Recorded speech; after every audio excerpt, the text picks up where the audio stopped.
It's 1 p.m. on July 13th, 2026. This is a special meeting of the City of College Station City Council for the purpose of budget workshop.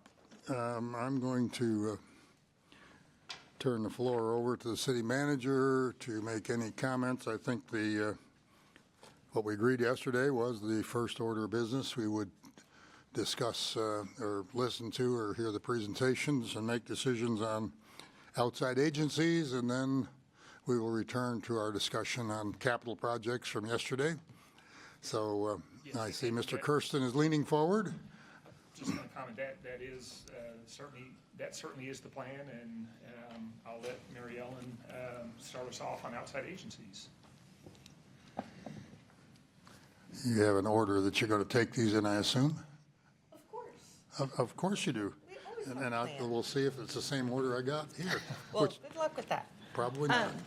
Okay, so first of all, I would like to thank all of the outside agencies for being here today, because these are your budgets, and this is something that you know more about, and you guys are the experts. So what we're going to do is I'm going to just kind of give council an overview of where the money is coming from, and then we're going to kind of walk through each agency. And if you want to come up and go to the podium over here, the microphone should be live, and then council will ask you whatever they need to. Okay? Thank you. Will you remind me what page it is in the budget book? The outside agencies is 181 in the book that you received last Monday. 181, thank you. There is also the separate slide presentation where you have these Yeah, slides yeah, in front right. of you. So the outside agencies, the outside agencies are funded in out of several different funds. The one that we've pulled out separately is the Brazos Central Appraisal District. We're legally required to fund them. The amount that is included in the proposed budget was an estimate by staff because we hadn't received their budget yet. Their actual budget that for their FY27 request is the $968,754. We just didn't have that number when we prepared the document, so that will definitely be adjusted when we get their final number and we give you the final document to approve. We just didn't have it at the time we prepared it for you. But they did send us something They did, but we which just was much higher received than it. that number. That was the number that we received. That was our portion The- when they got to their approved budget. Okay, So the general fund, hot fund, and solid waste fund are the funds that the outside agencies are funded through. The first one that we're going to go through is the general fund. And because it's legally required and we thought you might want to speak with them, we have asked the Brazos County Central Appraisal District to be here to talk about their budget. So Dana? And Mayor and Council, just so you know, because it may come up later. So what that means effectively, right? We had put in 1.15. Now it's going to be closer to 970. So there is in this proposed budget, there is a recurring amount that we basically have in there that we don't need to utilize of the difference between those two. So not quite 200,000. Everybody tracking? Not encouraging you to spend it, but just letting you know that it's there. It is not specific to outside agencies, but it is not accounted for in any of our SLAs or anything else. so I'm sure Dana will explain it to us that 968 is something even more recent than the 1.15. Please, you have the floor. Okay, so I did present the budget to the Board of Directors on June the 15th, and shortly, or actually on the 14th, shortly thereafter, I sent a copy to the council and to Mary Ellen and Jeff. Sorry. And so it does have the corrected numbers of that 968,754 $68,754. So when we do our budget and we present it to the board of directors, and our total budget this year came in at $6,964,392. We take that amount and we split it through all of the taxing jurisdictions. There are 15 of y'all. And we do that based on, for right now, the previous year's levy. I had to use 2024 numbers for my percentages, or 2025 numbers, I'm sorry, for my percentages, until the 2026 tax rates are set. So this 968,754 could change a little bit depending on final values and then tax rates, but that is the estimate based on the city's percentage of our budget and their percentage of levy. The budget this year, we did put, of course, additional staff. We can't seem to fill up fast enough for the county as it's growing. The board also asked me to put a caveat in there, or a statement, about the fact that we are running out of room and we are looking at avenues moving forward. I do know that the district has some monies that we'll be able to put towards that, but it is something that the board of directors is starting to look at, because we have absolutely no space in our building that we moved into in December of 2018. It's just been kind of crazy, but y'all know, y'all seen how we grow. So we are requesting the budgeted amount as it sits right now at the $968,000 for the year for Brazos County Appraisal District. So when your board met, I saw the earlier estimates, I saw your earlier budget. How did you get this reduced? Is it just a change in the share, or did you actually reduce the salary adjustments to something that's more in line with what we're doing? No, once I presented the final preliminary budget to the board of directors, then that's just a percentage of that budget based on 2025 levies. Right. Because that's all I have at this point. But And I you're- think previously, we were working on just estimated figures. Okay, well, then, And Mayor, if I can maybe add to that, I think you're referring to the 1,150,200. Yeah. That was our estimate before we had any of the budget information. but we got a budget from them that showed what's your salary adjustment for the staff this year? You have a COLA plus merit? Right, we have a 4% COLA and a 3% merit pool. A 3% So, of Mayor- the entire? So Mayor, 1.1 was our number. The 968 that they are showing is our share of the budget as they Okay, presented. It I- hasn't I changed. understand that, it just doesn't compute with what you and I talked about earlier. No, it does exactly. Okay, all right. So I'll leave it the alone. reason our share has gone down is because our portion of our tax revenue has gone down. We Yeah, so assumed- yeah. my concerns were about not that number, because that number is just a calculation. But as I shared with all you, the nature of what the budget represents. And that has not changed since it was submitted to us. Okay, I'm good, thank you. Any other questions Thank you very much, Dana, we appreciate Thank it. y'all, I appreciate it. So that asterisk one is the one that she is requesting. Correct. And obviously, we won't really know until everything is done and they do all the final calculations. As always, we just pay our share of the bill. Yes, and we're legally required to fund them anyway, so we Right, just don't right. know the But- dollar. But it's at this a lot point. more in line than what I thought it was going to be, that's all. Yes, thank you. So next, we have the Aggie Land Humane Society. And if you'll notice on the Aggie Land Humane Society, their request, based off of what is in the proposed budget, has been separated out a little bit, because while we believe that their increase is based on solid logic, because they have seen a spike in usage by the city of College Station, we're not sure whether or not that is a one-time spike or a trend, which is why you see part of their funding in the one-time line.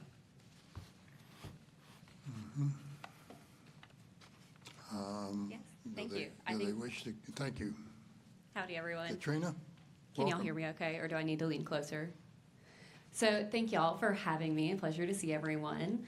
I will say myself and Peggy Sherman, our board treasurer, we met with Jeff and Brian. They were very generous to spend some time with us to talk about this with the one time. And quite frankly, we trust the judgment that you all and the team have here and understand that the 11.7% increase in pets that came in from the City of College Station jurisdiction, we recognize that that may not be a continual year-over-year trend, but if it is, then we will have this one-time pool to continue to cover that. And if not, then we can continue to roll that $35,000 into next year's funding. Do y'all have any questions for me, or can I also hook you up with a pet? Because we have so many dogs and cats right now, puppies, kittens, everything. I could even do like a 2-for-1 deal just for y'all. So for $384,000 plus $35,000, we can have all the pets that we want, right? I mean, sure, yeah, absolutely. I can make that happen. Bring them on Thursday nights. The rest of the folks in the room. I'll just put a plug in. They have lots of programs, and my family this summer has taken part in the Doggy Day Out a couple of times. And thank goodness those dogs have been adopted, not by us. But a lot of good things they do over there and lots of opportunities, even if you can't adopt, to help. Yeah. So the $35,000 you say is actually would be rolled forward if our year-over-year increase doesn't materialize. Correct. Okay. Other questions? The last column to the right, of course, indicates the second to last is the recommendation from the city manager. So we'll proceed with that and move on. Great. Thank you all Thank you so very much. much. Thank you. The next one is the Amber Alert Network for the Brazos Valley. They are requesting level funding, and unfortunately, Chuck Flieger could not be here today. Do any council members have any comment on that item? I see no comment, so we'll proceed. We'll defer the Arts Council until we get to the hot funds so they can talk about their whole budget at once. There is a small portion of the Arts Council that is funded through the general fund. But they And didn't. that would remain constant Yeah, okay. year over year. Thank you. The Brazos County Health District, their request is for an additional $100,000 worth of funding. They did request that, and then they unrequested it, and then they requested it again. Where we are at in the proposed budget right now is level funding for them. That's what's included in the proposed budget. Welcome, Santos. Santos Navarrete with our Brazos County Health District. I want to thank you for the opportunity to present our budget to you all, and we did get favorable support from the Board of Health when we're putting the budget together to ask for the additional $100,000 in funding. The $100,000 is going to assist us in bridging the gap to when we lose the public health infrastructure grant, which is scheduled to end in November of 2027. In the public health infrastructure grant, we have a public health nurse, epidemiologist, billing coordinator, accreditation coordinator, licensed clinical social worker, and a community relations manager. These particular positions provide direct service to the community. If we were not to get the additional $100,000 to bridge that funding for the health district, we would end up losing 6 positions come October the 1st of 2027. That would really cut into our ability to provide services. For example, our C4 clinic has really expanded services in the STI, HIV PrEP program, immigration physicals, men's and women's health, breast and cervical cancer screening. Those positions would go away, those services would go away, and we would reduce our ability to provide C4 clinic services by 30%. We'd also reduce our ability to do community health promotion out in the community. We just hired a licensed clinical social worker with this particular funds, and then we lose that ability to also provide mental health services to Brazos County and the city of College Station and Bryan. We are really looking forward to being able to get that additional $100,000 so we can bridge that gap. And without it, we just won't be able to continue with the existing services that we have. Questions for Health District The Administrator? Let me just ask, oh, I'm sorry, Ms. McElhaney? Thank you for being here. While I realize public health is not something we look at along hard lines as we might other services, I am curious as to what percentage of your services are rendered to City of College Station residents versus City of Bryan residents versus those that are just out in the county. 45% for College Station, about 55, 50 for Bryan, and about 5% out in the county. And then what is the county's contribution to your budget? They provide the same cash amount that the cities do, as well as $1.7 million in support funding, additional support, not in-kind funding, in-kind contributions. So they're going to provide $578,000 or $478,000 next year? I don't know what they haven't really finished their budget, and so I don't really know we've asked for 578, so we don't know what their budget is going to be. And if you look at health districts around the state, is your funding mix comparable to what they experience, or is the county typically taking a harder lead in that? Well, it depends on how they're structured, how they're governed. A lot of them are strictly under the cities or under the county. We're under a Board of Health, so it's a different way of governance and how the monies are split. Okay, and I noticed that Bob here's listed as the president. Is that an appointed position through your council responsibilities, or is this an independent volunteer position that you take? I was appointed by this body to the board, and then I was elected as president by the Board of Health, or chair by the Board of Health. Okay, so your board appointment through this body here. Correct. Okay, and then your esteemed colleagues basically elevated you to their leader because you're just awesome. Tell that to my wife. Well, she'll tell me that. All right, so I'm just making sure I had a handle on the funding mechanisms here. And I'm assuming that you're taking this extra $100,000 request to both the county and City of Bryan? Yes, ma'am. And I know last year we kind of went out on a limb and offered up providing the extra $100,000 if you could get the others to kick in. What was their response at that time? Their budgets are already approved without that increase. So City of Bryan's already approved without the increase, or they had already done that last year? Last year. Okay. Are you getting, what kind of temperature are you getting this year? Well, the City of Bryan is currently doing the budget workshops as it is now, and they've included that 578 in their budget. Okay, and the county? The county has not, as of yet, included that. Okay, thank you very much.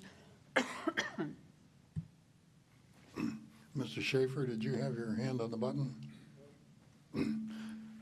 Tell me about I was on your board, as you know, for a number of years, and it took me a while to read the accounting summary, but I have looked to see what your fund balance is. What is your fund balance currently, and what do you expect it to be next year? Currently, right now, they did the audit, and at the end of September 30th, 2025, we had almost $4 million in our fund balance. And that was unassigned, right? That was after you set aside a little bit of money per policy to cover. No, that was total. Total, okay. And with your budget for 2027, I'm looking at it here. I think I remember how to read it, but tell me what the ending. We're looking at 2.4 million at the end of 27 and 26, and then looking at 1.3 million being required unassigned fund balance based on the board's fund balance policy. Okay, so the 1.395 is the unassigned. Right, it's required unassigned. So just to make it clear what he's asking to do it, and you've lost grant funding, and I totally understand that. People lose grant funding not because you didn't do good work, it's just because the funding agencies cut back. Correct, yes. Were those federal funds? Yes, they were federal funds. So he's shifting from grant funding to hard money, and that's what he's asking to do, to continue certain services. How does this council feel about that? I know what Mr. Yancey signed the request, so I know where he stands on this. Do you see it logically to do that? The city manager doesn't recommend any increase. Are you asking me? Anybody that wants to speak. Obviously, you can make your case because you have done that. And I'm a little hesitant to put my thumb on the scale here because I do hold two fiduciary duties at once and might even should abstain from voting. I'm sitting here contemplating that. Santos, I do think my colleagues could benefit from a breakdown in fee-supported versus government-supported versus grant-supported funding. If you, could you give them broad percentages of how that looks? And then lastly, where I would let them know what late fiscal year 28 looks like from a staffing perspective, if that public health infrastructure grant funding that flows through the state but originates with the feds were to dry up. And with that, I'll hush. For 27, we're projecting Department of Health Service providing 21% of our funding. Health and Human Services providing 5%. Our 340B incentive program provides 7%. Service fees provide 14%. Our interest that we accumulate on our fund, on the fund balance is 2.5%. Brazos County provides 30%. And then the two cities provide 7.36%. And we used up almost 6% of our reserve fund balance. What's the $200,000 interest? That's money we have invested that we earn interest on our unassigned, on our fund balance. it's the same thing we do, it's just allocated a little differently. Yeah, and Mayor, I just want, because of the recommendation, and I know you guys have the information, but I think it's probably important for everybody else to hear, not just in the health district, but others, but this is the biggest one. So I kind of expressed, and Mary Ellen did a good job, that there was some confusion as I was developing my recommendation about whether the 100,000 had been approved or not. It has, right? So I think that's where I kind of said, you know, that's a little bit different for you all to consider. Globally, as I've stated before, one, related to the health district and BTD, I think that at some point in the future, we've got to think about a different model. I've said that before. I don't think we're really here to talk about that today, but that's an aside. College Station taxpayers pay 52% of county taxes. So in these situations where we share, there's just, it would be cleaner if it was done a different way. But all that aside, my general statement about where we're going with outside agencies is that my recommendations are generally going to fall along the lines of not increasing at a rate higher than we are capped at from a revenue standpoint. That is in no part due to what I think any of them are doing right or wrong. And I think that's really important. If I ever thought that we should not give them money because of a particular activity or wasn't justified, I would explicitly state that. So I want to make sure everyone is clear that I am not, these recommendations don't have anything to do with that. It is more about the fact that my job is to represent the city, and I see it honestly on two hands. One, we have a lot of people up here providing services that absolutely tie into city and benefit us. They could be things that we would have to provide or not. So it's not just a simple matter of saying we're not going to give out this money. So it is a benefit to the citizens of College Station to have these organizations. The second half is that we are seeing revenue caps and challenges that we used to not have, and we had more flexibility to be able to do these things. And much like I said about the budget for BCAD, which we are legally required to adopt, but that budget can be different. It is hard for me to recommend any budgets that outpace ours as it relates to growth, because I see the needs we have internally too. So my general recommendation is that if council feels like, hey, these organizations are doing their job, things are good, that we maintain an increase. So in this case, because of the flat is more because of kind of the timing of the recommendation or the request or not. But I would say just in general, if you're keeping with my with my theory here about where we go, there would have been, if they had requested a moderate increase like every agency or we would have, then I would have said yes. So it's not a matter of me getting into whether I think they're doing the right thing or not. So I just wanted to make that clear, and it really kind of applies to all who have come before and follow on this, outside of specific exceptions, that this is just a lot, from my perspective, trying to balance what the new reality of revenue versus support looks like, and should not be interpreted in any way unless it's explicitly stated that there's some issue with the funding request. As I recall, and Santos, you can correct me, but I think this 478,000 has been sort of the base contribution for what, 6, 7 years now, 5 or 6 years? Yeah, this will be the sixth year at 478. Previously, it was up and down, and there was a lot of issues with the fund balance and the negotiations with the cities and so forth, but the 478's been there 6 years, is what you're saying? Yes, sir.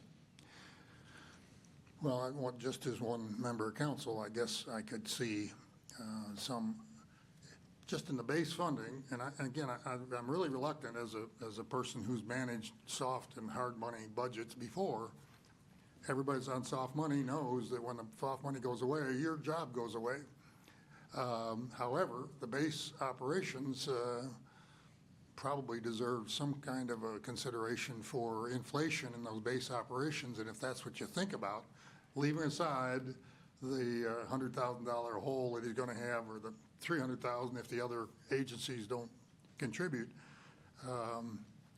you'll have to take that out of fund balance for a year and then decide how you're going to manage after that. But I guess I could see some kind of a 5% increase in that budget, similar to maybe sort of what you're doing with the Chamber of Commerce. And I'm just referring to the city manager's recommendations, since it's been a number of years and they have asked for an increase, that maybe you just back that off and say you give them a 5% increase or a 10% increase, with which really reflects the base operations and keeping up with inflation and so forth. Obviously, going back 6 years, that's not going to cover all of that inflationary effect, but it sort of indicates from this council's point of view that we recognize the inflationary forces that are behind all of them, and wouldn't expect to see a $100,000 ask increase next year, pending some further discussion on the whole funding model, which I don't know that would be resolved in a year, but I'm willing to see this council direct the city manager to enter into those discussions. So I'm kind of open-minded about a small increase, just simply to reflect that. Mr. Schaefer, you're leaning forward. I am, Mayor, thank you. I agree with that logic, and I agree with you having managed budgets and personnel dependent on soft money. But I think it seems like 100,000 is a little bit hard to do at this point, but I could certainly see doing something that is more along the lines of, as you mentioned, 5%, which would be about 25,000, to help make some adjustments. I'm not sure I understand exactly. You indicated these services would have to go away in about over a year, actually, like next fall, right? Fall of 27. Well, not all the services, but we wouldn't have a health promotion program. We wouldn't have a licensed clinical social worker doing clinical mental health services. And then we'd have to reduce our immigration physicals, STI clinics, and so we'd be losing a nurse. So we'd be reducing their services by 30%. Right, I'm sorry, that's what you mentioned, 30%. So if we, it would be too late to do this or have this conversation next year, given that the services wouldn't have been reduced yet? Is it needed now because of planning and to have some guarantees, or why? It seems like we're still a year early in some ways. I think the mayor hit on the point that over the last 5 or 6 years, we've had COLA increases of 24%, and also an inflationary cost of 24%. So we hadn't asked for any additional increase because of our excessive fund balance that we had. And now we know that since fund balance is going to go away, when we're losing $650,000 worth of funding that funds those 6 positions. Right. So we needed to look at solidifying our fund balance. The fund balance isn't going to go entirely away, but I can see based on the sheet you gave us, it's being eaten up significantly. Really quick. Just to maintain those services, but. point of fact for my colleagues, not one of persuasion. We had decided to bring this increased funding request, and in fact, put it in when we received feedback from the county that they would not follow suit. And so, much like you, Mayor, and the city manager confer on things and kind of generally decide, Santos and I conferred and generally decided, well, we're going to withdraw it. But then just like this body often countermands you, as one member of 7, that board countermanded me and said, no, we're bringing this forward. So I just wanted to clarify, Mary Ellen mentioned the push-pull. That's where the push-pull came from. Yeah, and I was going to point out that Councilman Yancey looped me in on all of that, and I think that's a good explanation and necessary. I think it's good for everybody to understand that process. There's not any, I mean, it is surely as simple as you've got multiple processes going on concurrently, and you're picking a spot when to develop it. And that board he's referring to includes somebody that is a county commissioner or represents a county? It does. Commissioner Brown was absent that day, notably. And City of Bryan. City of Bryan was present, and they have followed suit and have planned on preliminarily, they haven't certified their budget, of moving ahead with the increase.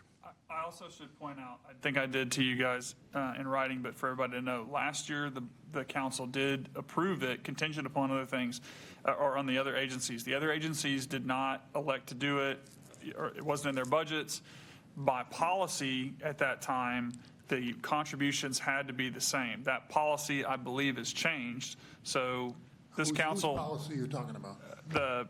The cooperative agreement. Cooperative agreement used to say that basically we all had to give the same. So in I think an unintended consequence, if someone wanted to give more, everyone else would have to give more. So we actually couldn't give it to them. It was council's direction generally, but even if you just said give it to them, we actually couldn't. That is not the case now. Well, So it will not be the case when the new cooperative agreement is ratified, Right. which the board has yet to do. Right. So just kind of understanding the landscape there. I think I said that you guys, now this is more of a normal situation where you're deciding your funding level. Well, I understand that the constraints of their policy, but from my point of view, as a person who has to help balance this budget and figure all of these things out, I would say that absent other information than what Mr. Navarrete has already presented about how these things are allocated between the two cities, how much of the services go to one city versus the other, and that question was asked.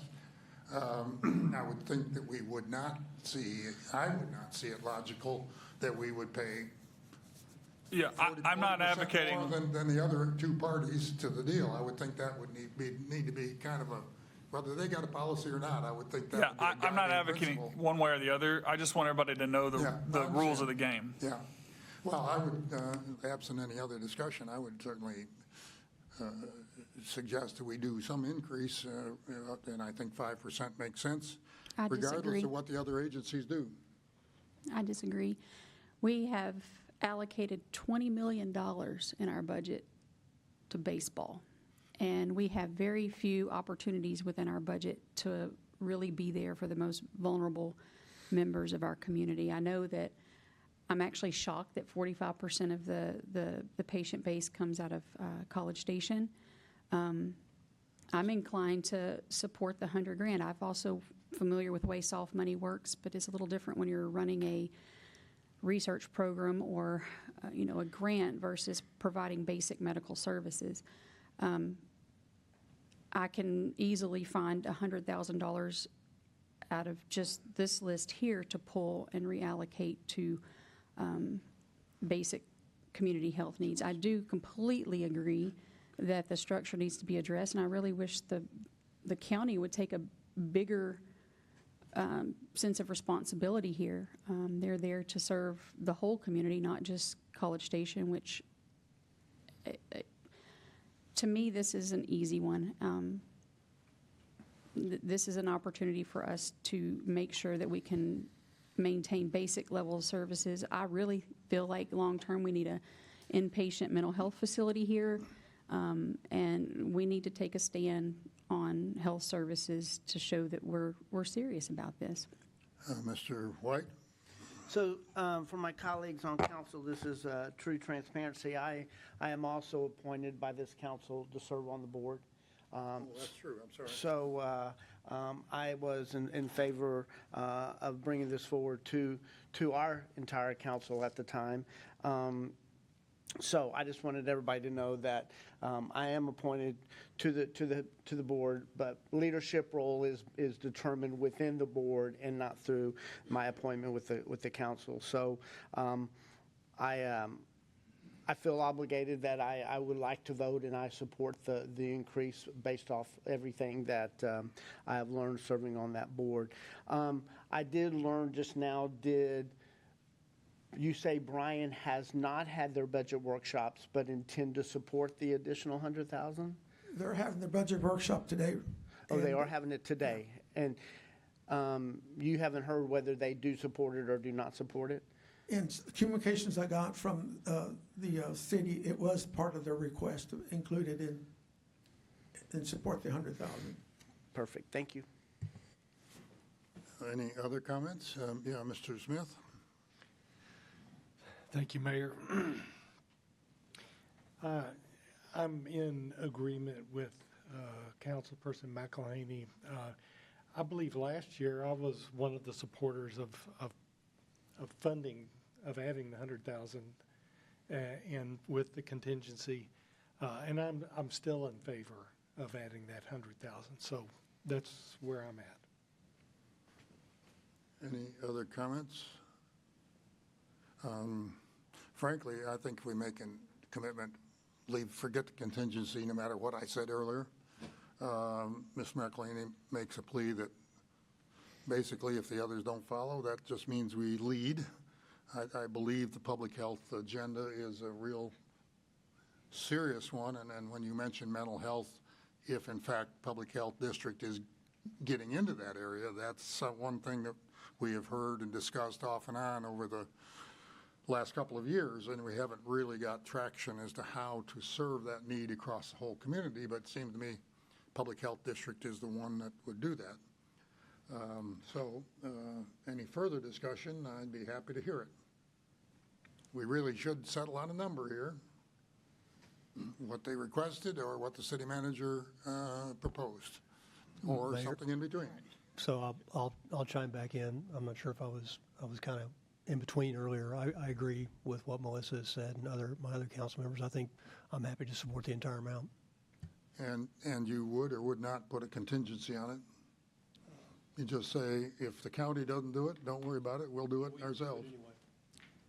Is that? sort of- That contingency exists irrespective of what this body does. Right, well, but Ms. McElhaney, was that sort of your idea? I think we should lead. The chair will entertain a motion. Ms. McElhaney, Mr. Smith?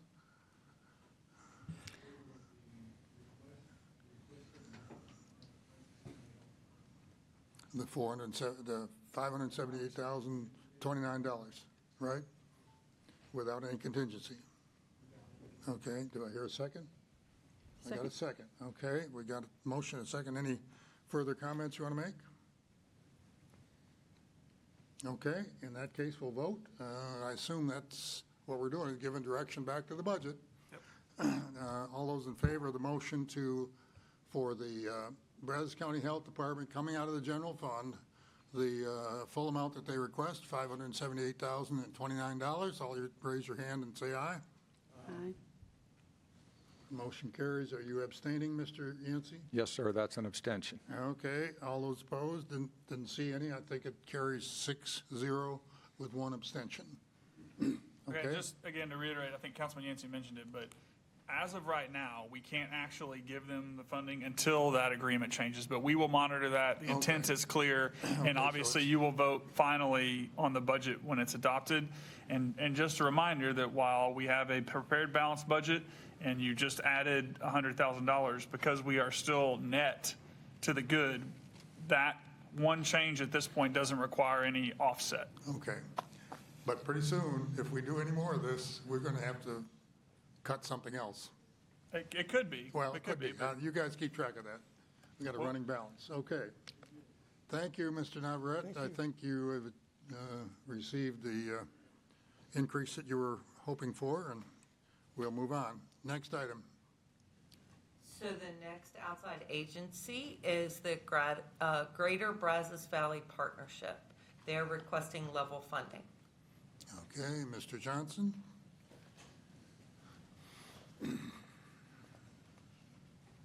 Howdy, Mayor. I thought that walk-up introduction would take a little longer. Sorry, I'm still a little late up here. But hi, everybody. I've been in the job about 6 months. I'm the CEO and president of the Greater Brazos Partnership. We are recommending our last year's budget again this year. I've been on the job 6 months. In that time, I just want to say it's been a pleasure to work with Michael and his team. He's a real pro. Chat with him on a monthly basis. We've been able to work on several projects that range from ag tech, energy, and biotech. We're starting to do a lot more work on existing business. You probably read about a project over in Grimes County, which is about 25 minutes away. We did work on that project too. Happy to answer any questions that anybody has on that, because it's going to impact this area. And we're also talking to Michael about how that would affect this region. But we're excited. We just finished up a 5-year framework, which matches coincidentally with your 5-year economic development plan. So everything seems to match up there. With that, sorry, can't hear me? I was talking to the gentleman behind you, sorry. Oh, sorry. I saw some hand motions. Sorry, Councilman. Mr. Mayor, with that, I'm happy to answer any questions. Thank you. I guess my only question would be, my question was, don't you give us a report periodically just on the operations and activities to this council once a year? Mr. Chairman, I think we do it monthly, but I'd have to check with Patricia, but I believe it's monthly. Mr. Ostrowski, how often do we hear? I don't want him to go into a long-winded presentation, but I know they're doing a lot of things, and I know they got a good plan to do those things. They do their reports quarterly. Quarterly. And Reports. those come to the Economic Development Committee or to the council? To the Economic Development Committee, okay. Any other questions? They're asking for no increase. The level of funding is $350,000 out of the general revenue fund. Any changes need to be made? Seeing no, Ms. McElhaney, you have a question? I do. First of all, welcome. Thank you. Second of all, when we went through this exercise last year, I was very clear, and I think some of my colleagues were, that I want to know exactly what we have received out of our plug-and-play investment. Mr. Chairman, thank you.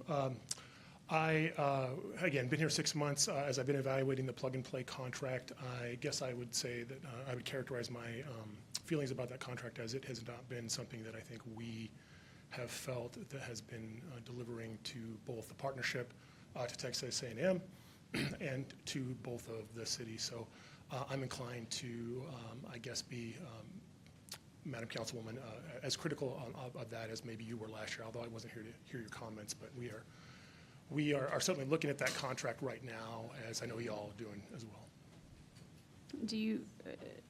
Do y'all actually have an office here in College Station? I know that you were. Plug and play, ma'am? I mean, plug-and-play or GBP? This is just Plug and Play or GBP. Plug and play. So they have a leased space at 40 Pamela Lane. That's not the same as having an office here. Do they office out of there? Is that an active, like They if I, have a leased space. Whether or not they're there every day, I can't tell you. monthly? Their lease runs Okay. through September of this year. And that plug and play contract is about $250,000 of this particular funding ask? The plug and play amount would be in addition to this. So the plug and play is a separate portion of their contract. So the $350,000 is their annual amount that we give outside of the plug and play agreement. it's not out of the general fund. So, It's a pass-through. Well, Yeah, all of it is out of the general fund. So annually, we fund plug and play, or annually, we fund GBP $350,000. That's the same with the other funding partners, City of Bryan, the county. But in addition to the $350,000, the city has allocated an additional $250,000 towards the plug and play agreement as well. so last year it was part of this discussion, wasn't it? I'm sorry, go ahead. It's not part of the 350. It comes out of general fund, but it's a one-time payment made each year in decision framework, which we have done the first year or two. But it is on top of the 350, and it's simply, as was mentioned, a pass-through.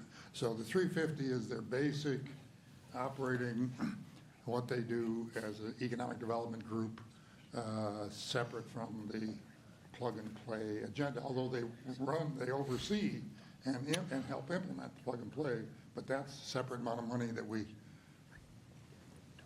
extend to them to then complete their contract. Mayor, that's correct. My understanding, and I wasn't here, but 2 years ago, I believe, Plug and Play and Texas A&M agreed to a contract for $750,000 for 3 years. The cities and GBP were all asked to also contribute $250,000 to match that $750,000. And so City of Bryan, City of College Station, and the Greater Brazos Partnership were all asked to contribute another $250,000 from our budgets. And so that's outside of the scope of what we do. Yeah, to put it another way, we're not approving the plug-and-play contract here. Well, last year, it was part of this particular discussion, if I remember correctly. You're correct. Yeah, so you got kind of two things going on, but they work together. It's a budgeted amount, right? So we budget, because we have a contract with Plug and Play as it stands, we budget for the amount to fulfill that contract. If any changes would need to be made to the contract, and then we would obviously, the budget would follow. But it's all part of, obviously, the discussion, because you're talking about money going towards this contract. But the other part of that, though, that contract stipulates that we will be able to assess the value we've received from it and change our mind with it. Yeah, you have the ability to act on the contract independent in some ways of the budget. It's just that obviously the budget has to follow the contract. If we got out of that contract, then we would not budget for it. While we are still in the contract, we have to budget because we are Well, I would obligated. very much like to get out of that contract, and I'm not sure at what point in this discussion that needs to happen, or, because I was anticipating it being part of this one. But that's $250,000 that even last year could not be articulated what we were getting from it. I'm hearing the same thing, and I know you've been here 6 months, but we're willing to be, $500,000 into something with nothing to show or no real plan to show. And we're talking about whether or not we want to fund $100,000 for people to get basic medical care. Yeah, I think this venue is certainly appropriate to discuss anything and everything we do, because it's all driven by, the budget drives all of it. So if, again, the discussion here is about whether to be in that contract or not, there would have to be obviously specific action on the contract outside of this, but that doesn't preclude a discussion happening here at all. If it's movable, I'll second it. Is the term of the contract 2 years with A&M? The plug-and-play Term of the contract? contract, it's a 3-year contract, but we have the ability to opt out each year. So I think if the council was interested in, and again, you can continue to talk about it here, but if you were interested in taking action, I think what you could do today is instruct us to bring that contract back for you to take action on. There's not anything you can do today other than give direction, but you can have discussion about it because it absolutely falls under the budget, since we're talking about literally everything we do. So, sir, I have a question for you. Yes, sir. If we make a decision on the plug-and-play, how will that affect your operations? Mr. Chairman, it will not affect our operations. The plug-and-play contract is separate and distinct from our work that we do with Michael and this body. What I would say is that it would put us in a position to also, and we are evaluating that contract, because we put an additional $250,000 of our money in there as well. So it was Bryan, College Station, us, and then A&M. So we're matching that $750,000 with the 3 different bodies. So if y'all pulled out of that, my guess is that we would reevaluate pretty distinctly the contract that we have with Plug and Play as well. And we would look at that contract as to whether we wanted to be in that. And we are currently doing that as well in parallel process. Just to be clear, the 350 that you are talking about today, separate this organization. So I think everybody gets that, but for anybody paying attention. And I then do there's- support that. Yeah, right. And then there's the 250 that you guys are kind of talking about right now that does not go to them. We're just part of a contract as a partner with with BVP, but that is independent of how we fund them as an organization. But even the 250 goes to them and they cut the check to Plug and Play, correct? Correct. Pass through, yeah. Well- As a pass And I through. mean, just, again, because I feel like I want to make sure it's accurate, we pay them 350, other entities pay in. The 250 that they're paying Plug and Play, some of that does come from our funding. So it is related, Yeah, they- but I'm just trying to make sure it's clear that, like, if you say, yes, we support this 350, you are indirectly supporting that Plug and Play contract, but it has nothing to do with our direct contribution to them for that contract, which is all very simple, and I'm sure everybody gets, but that's the. Well, let me just say, again, I'm a bit like Councilmember Yancey with respect to that organization, because I am a member by organizational bylaws. I am a member of that board, so therefore I have a fiduciary responsibility to that board with respect to hiring this gentleman and overseeing their operations as a board member. So I hesitate to get involved in it, but what city manager just said is correct. If we don't pay the third year of the, if we pull out of the Plug and Play, they've still got a $750,000 contract, which that organization might pull out of as well. Who knows where we are? That'll depend a lot on the staff discussion and the board discussion at that level.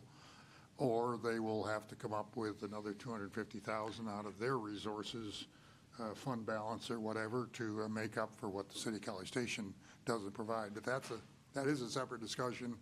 If we're agreed on the $350,000, I would suggest that we leave that. And if you want to give, as a council, any direction to staff regarding our contribution to Plug and Play, that is a separate discussion. But this is the opportunity for us to be able to act on it during the budget process versus it coming back as a special workshop or something else. I would move that we strike our support for Plug and Play according to the terms of the contract. Second. Two birds, one stone. City manager suggested a somewhat different approach to that, but Michael, have you got any comments on how that should be worked out to make sure that everybody is living within their contracts? So the contract allows you to pull out annually just by giving them notice. I think it's 60 days before the new term starts. So what we can do is bring the contract back to you in open session, and then you can act and provide direction that you no longer wish to proceed with that contract, and we will not be renewing the next year. So you want that on a regular agenda item? Yes. So we'll put it on a regular agenda item. Before it's up for this year? That'll be really just for the third year, because we've already covered the first two.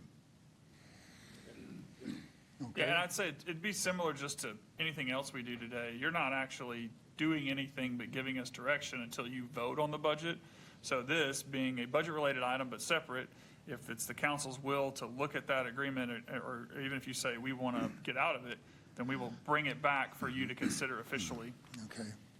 And that should be able to happen pretty quickly because we don't have to But- do any work. It's just a matter of your decision. To refocus the discussion, we're looking at that line item for their base support of $350,000, which comes from three different entities, plus more than that.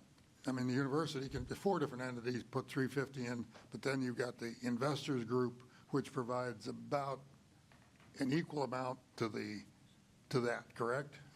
Mr. Chairman, yes. So if you're talking about our operational budgets, we get $350 from the city of Bryan, $350 from the city of College Station, $350 from Brazos County, $350 from Texas A&M, and then we have a private sector stool, if you will, the fifth leg of the stool. I believe last year, when I got here, it was about 260. I think we've got that number up to 320 at this point.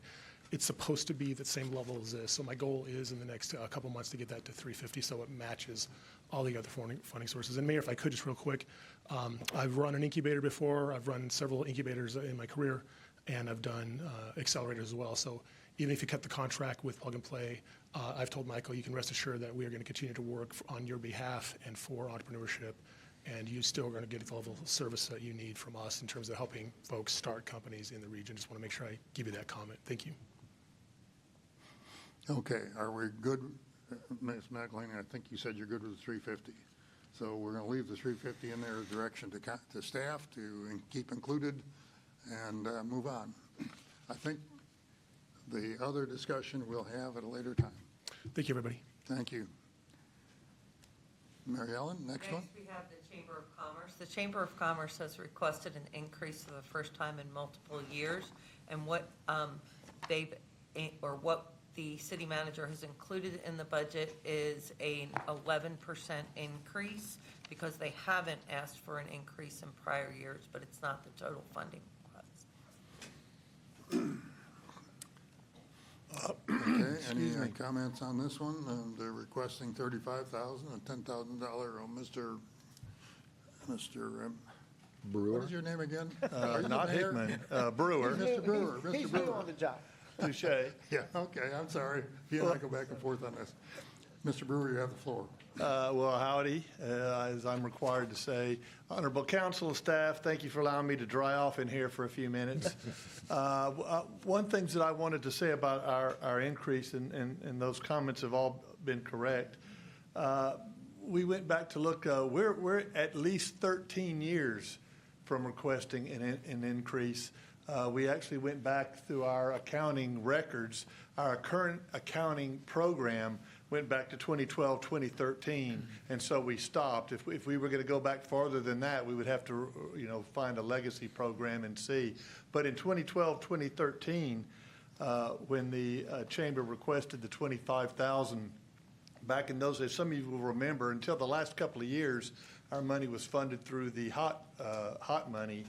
The contract actually written at that time in 2012, 2013, looking back at it, the performances or things we were required to give in return for the hot money equaled about, I believe at the time it was $10,000 in services and sponsorships for that monies, and about $15,000 went to the chamber for operations to support our businesses and build a tax base. Over time, through those 13 years, obviously inflation happens. Obviously, prices of sponsorships and meals and everything has gone up. In the last couple of years, in fact, is what we would charge our businesses for services provided would actually exceeded the $25,000 that we got from the city. In fact, this year, according to the contract, we'd actually be providing $30,910 worth of services and sponsorships for what would have been our $25,000. I plugged in the U.S. inflation calculator just to see the $25,000 we got in 2013, and that exact $25,000 in today's dollars would be almost just under $36,000. So we've been providing the same services for 13 years without asking money for inflation. And so when we were going back to look at this, that's what we were looking at. We were saying, what in today's dollars have we been getting for or should have been getting if we were asking for increases? And it's about $36,000 in today's dollars. But we are asking for $35,000. We feel that that's a reasonable request for what's provided. We appreciate the city so much and staff, and we really, really enjoy working them. I would also say, you mentioned just had Tom up here. He's been there 6 months at the partnership. We've got as good a relationship as we've ever had with the partnership right now at the chamber. So things are going well. We're excited about the future. We're excited about what's coming down the road. We appreciate College Station being a part of that, and that is our request. Be happy to answer any questions. You got about 1,800 members? Now coming up on 17. Back in 2013, we had less than 15, 10 full-time staff members. Now we have 9 full-time staff members and a couple of part-time. So we're doing more with less even as the years go by. What is the share of the membership that have College Station addresses? City of College Station addresses, I should say. I could go and look that up for you, Mr. Mayor. I don't have that offhand. We don't think in those terms I know you don't. in our It's one big organization. community. But I can find that out for you. But Absolutely. again, this is Plus, most City of businesses, College if you Station think, taxpayers tax money. yeah, you have businesses in Bryan, but their employees are from both cities. Businesses, College Station, the employees from both cities. I understand that, but the so people that pay the bills. It's hard to in the pin that general number fund, down. The people that pay the bills in the general fund are, the property tax comes from people that own property in the city of College Station. So Mayor. I'm just saying, I have to think a little bit about that. Absolutely. Yes, we're gonna have opportunity for any other comments you have? No, sir.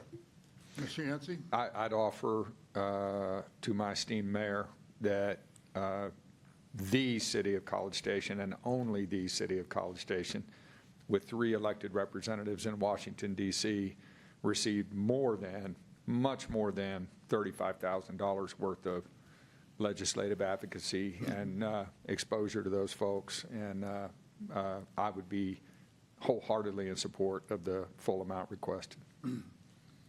Any other comments? Mr. White? Can you, and maybe Mary Ellen, this might be a question for you, our sponsorship over the last 5 years, have we increased that on all your incredible projects that you've done? Where, I know this is kind of a base amount, but we do add on to this sponsorships. Where do we stand on that? Well, these have been the same for the past 13 years as far as base, but the city does like tables at events and separate. Yeah, and we also sponsor through our utility and some other Yes. things. So this is not our This is not only your contribution, but this is outside funding. The others are, just like with other organizations, we have sponsorships that we pay individually, and I don't have off the top of my head how much it is, but we do have several other sponsorships that we do with the chamber, mostly for events. But- We're very but pleased. A lot of this is tied to the Economic Development Conference, and we get free tables, free there, correct? I mean, Yes, yeah, and that, yes, that's part of complimentary this. based on the fact that we're supporting at that level. That is correct. Some things are, some things aren't. Further comment? So a question for the city manager, why are you recommending only an 11% increase? So again, this goes more to a general statement about me trying to manage the growth of our budget. You know, by the numbers, I've kind of said I'm going to cap most people at 3% when they come back from a recommendation standpoint. But much like I kind of made the case or was discussed on the health district or some of the others, like if I look back and they haven't had an increase, you know, over a significant period of time, then it's trying to move them a little further down the line with the understanding that, you know, generally we're not going to be able to sustain increases annually above, you know, what we're able to pull in revenue. But again, it's not really a specific, any specific commentary on value or anything. That's really totally up to you guys in this case, yeah. And we have not awarded an increase over the 25,000 in 13 years? Is that what That you is said? correct, and obviously defense of that, we haven't asked for it. So we have been taking the same contract before every single year. Now, the last couple of years, we've moved out of the hot funds and into the general fund, which I guess it's a little less restrictive on how things work. And so that's why we gave it a good hard look this year. Yeah, so it was funded, some was funded in the hot fund when I got here with really flawed logic. And it's not a hot eligible funding. So we moved it over to the general fund. And I'll say I'm joking, but I'm going to do it because Glenn's up here. I mean, you could make the case that maybe we've just been overpaying for like 7 years, so they haven't asked for any additional money, right? So on both sides of it, but that's why we moved it from hot to general. And same thing with, although they don't show up here the same way on sponsorships. We only use hot money if it has to do with advertising for outside or it goes directly generating hotel stays and all. And the logic that was used previously was if an event is happening at a hotel, it is therefore like hot eligible, and that's not where we want to be. So it's been on the general fund for some time now, and I think that's the appropriate place. Another way to look at this, and I'm not advocating this, is so you do 11% this year, they come back and ask for another 10% increase next year or 5%, and you get them onto a schedule of 3%, or you don't. Or you do it in lumps like they're asking for is just a lump, and then they come back in 5 years and ask for another lump increase. So you've got to decide, you know, how do you want to do this, or do you want to do it at all? So that's where you're at. Is the policy similar to the other ones that we're talking about this afternoon where you're asking Brian for 35,000 as well? As the mayor and I have talked about before, things are different on how people think about it. The city of Bryan funds more substantially more, but it's, apples and oranges, how people do things. It's for both cities. We go out of our way to make sure events are at both cities, to try to a daily balance in the chamber to make sure our umbrella goes across every item. But this particular money goes towards events that happen in College Station, Economic Outlet Conference, annual banquet, of course, DC trip, Austin trip, things like that are very specific to College Station. I would just add, because I asked a lot of these same questions years ago when I got here. This is just a different agreement than Brian has.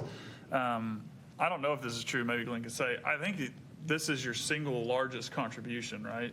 Is that This case? 25? Yeah. It was 13 years ago. Now it's maybe 10th, the 10th Okay. largest one. So we had this agreement way back, and that's where it's kind of carried through. Again, the council can do this and continue on how we're doing it. You could also say, we're not going to do that. We're going to sponsor individual events. CSU does, even though it's part of the city. City of Bryan or BTU do. You can do it like that. This has just been this way for a long time, even before I got here, and so it's continued on. Mr. Smith and then Mr. Wright.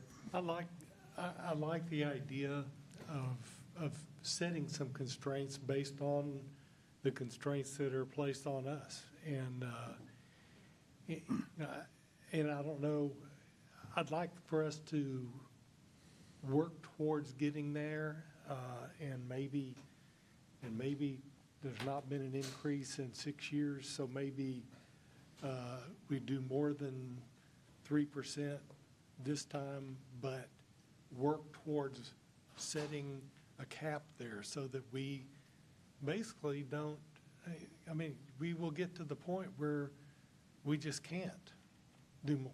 And we need to keep that in mind as we look long-term at our budget. So I guess I would be in favor of what the city manager's office is proposing on this. Mr. Wright? Thank you. The quick math is, at least if I did it right, if 13 years ago they had asked for a 3% increase every year, you'd be right around $35,000 anyways. So in a way, I get where Brian's coming from, but like they're being somewhat punished for asking flat for so long. I know that. Boy, we don't understand that at all. Wait a minute. Let him finish. I don't. Let him finish his point. Sorry. Oh, okay. So I didn't hear what you said, but so in a way, I'm fine with it. I think that I get where Brian's coming from, and I think that he has to present that the way it has to be presented. But I think it'd be just under $10,000 if they had just asked for 3% every year. So I don't see a problem there for me. So I would approve the requested amount, $35,000. Comments to you?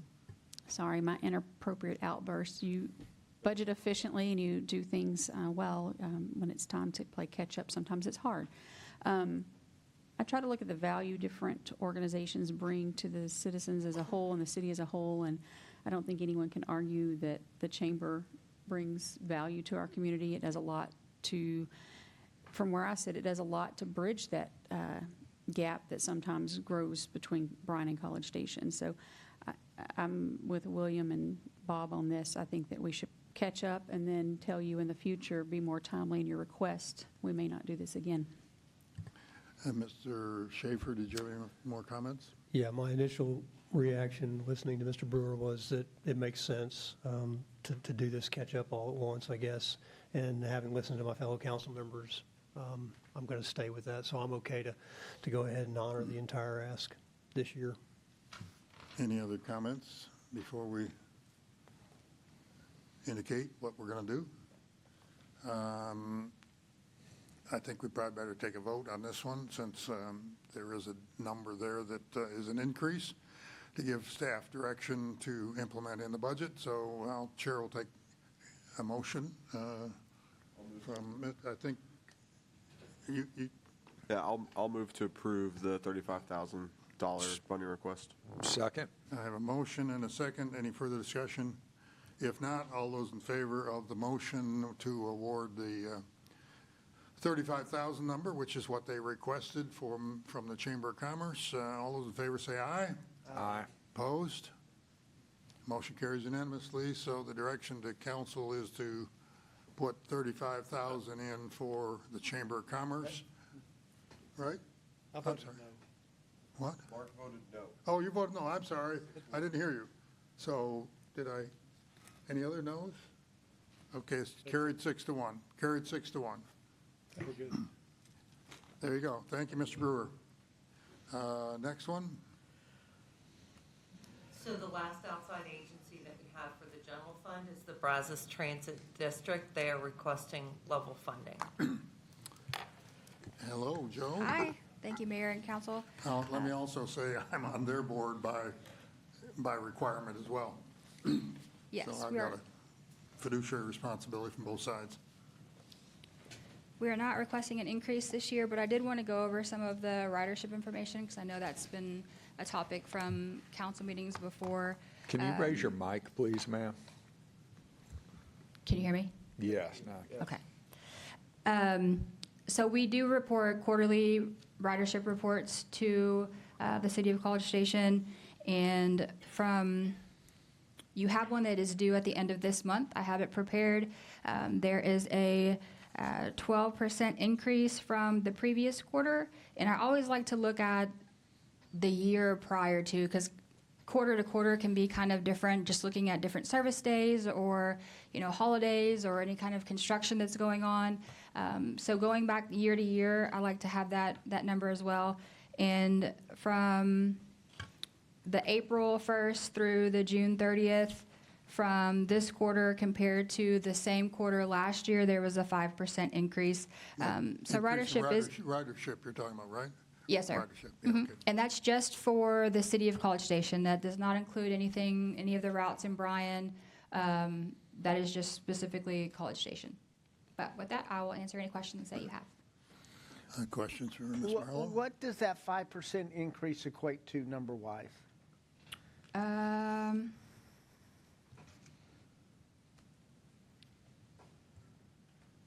Roughly like 3,000.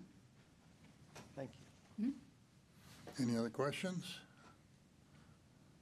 I see no other questions, so you're asking for the same amount, and reading the city manager's background on this, because I think he sits on the urbanized committee, has a pretty good insight into this. And I sit on your board, so I understand there's a lot of issues related to changing federal funds coming through state to this organization. I think you're making good progress, and your work with Texas A&M on capital expenditures, capital grant requests, I should say, is laudatory, and that really isn't reflected in here at all. But that's a big effort that this organization does, is coordinating with A&M and helps A&M a lot. I mean, it's a mutually beneficial arrangement. Good. Seeing nothing else, I guess we'll proceed then. Thank you very much, Joe. Yes, sir. Thank you. So we'll leave that at the requested amount.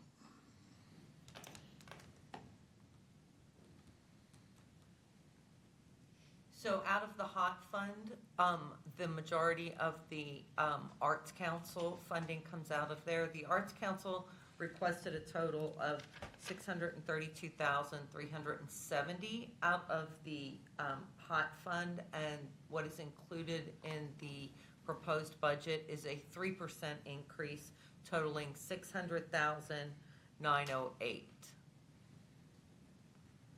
630,908, right? Yeah. Yes. I think you said No, 600,000. the 30,000 is the Veterans Memorial, so you gotta back that up. Oh, not counting.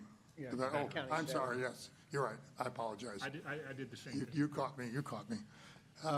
Please, come forward. Thank you all. Thank you for having me. Yes, so here we are. Lots has happened at the Arts Center in the past year, and we will not continue to ask for increases going forward. But this year, we've spent last year really recalibrating a lot of what we do, and in doing that, organizing systems. And one has been a lot of it has to do with our building. Which I found out just an hour before coming here today that we have a huge leak that we didn't know about. So everybody's got a leak today, but ours was a surprise, one more surprise that we have to deal with. Basically, our request includes a requested increase on the affiliate grant funding. We discovered, well, last year's applications were over $500,000. There are a lot of organizations and many, many worthy organizations, and we realize we can't fund all of them. But that number increase that we requested was related to being able to keep up with some of the new groups that are, promoting activity and different type of educational activity from spanning anything to do with the arts. And we think that this year we'll have another significant increase in requests. And that's just the nature of the beast. A lot of people want to be involved with the arts in College Station, and we've had a very successful relationship with all of our affiliates, the ones that have been involved, excuse me, allergies, in the projects that we manage with them. One of the things that we're going to be doing next year is working with a lot of them to help them increase their ability to go out and get funding outside of the funding that we provide, so that we can help. We're working with Visit College Station as well to be able to give them some additional skills that they can fill out applications and obtain grant funds outside of what we pass through. And that's one of the things that we hope to be able to do effectively for them, because there's just a limited amount of money, as we all know and we've heard about today. Our operations and maintenance request helped, and it was a flat 10%, not because we couldn't enumerate the exact amounts that were requested, because we needed a lot more than this. This is just a portion to add to some of the funding that we're going to go out and apply for through various foundations and general funds. But we were at 2 full-time staff. We have some work study, great work study people, but it is a very difficult way to run a business when you've got part-time people that have another obligation, which we can't tell them if they're going to school. You've got to come to work anyway. And so having hired this new full-time position, the third time, which is programs and events manager, is helping us with our education outreach tremendously. That's a huge add that we've needed to make. That was replacing a position that we had in the past that we had eliminated just for several reasons, but some partially cash flow. And in that amount, in the operations and maintenance, is also some extremely heavy-duty expenses related to the building fascia. Just learned that word, but that wood that surrounds your building, it's falling off. And just a lot of things that just need to happen after a building of a certain age. So we replaced an air conditioner unit the day before we opened our very large exhibit not too long ago, the main gallery unit. So we've had a lot of expenses, extraordinary expenses on that side of things, and that has been a big issue for us, but we're getting through it. If anyone knows a roofer, send them my way, please. As far as the tourism marketing, we are also working with the development at the city and Visit College Station to try to increase the value that we bring to the tourism. We are not a driver. Very few people, we've had a few people come straight to us because they've heard about some of the things that we're doing. But in general, we are an add-on to the experience that visitors get when they come to College Station. I would love to say that someday we will drive a lot of business directly to College Station because they're coming to see the Arts Center and our exhibits, but we're not quite there yet.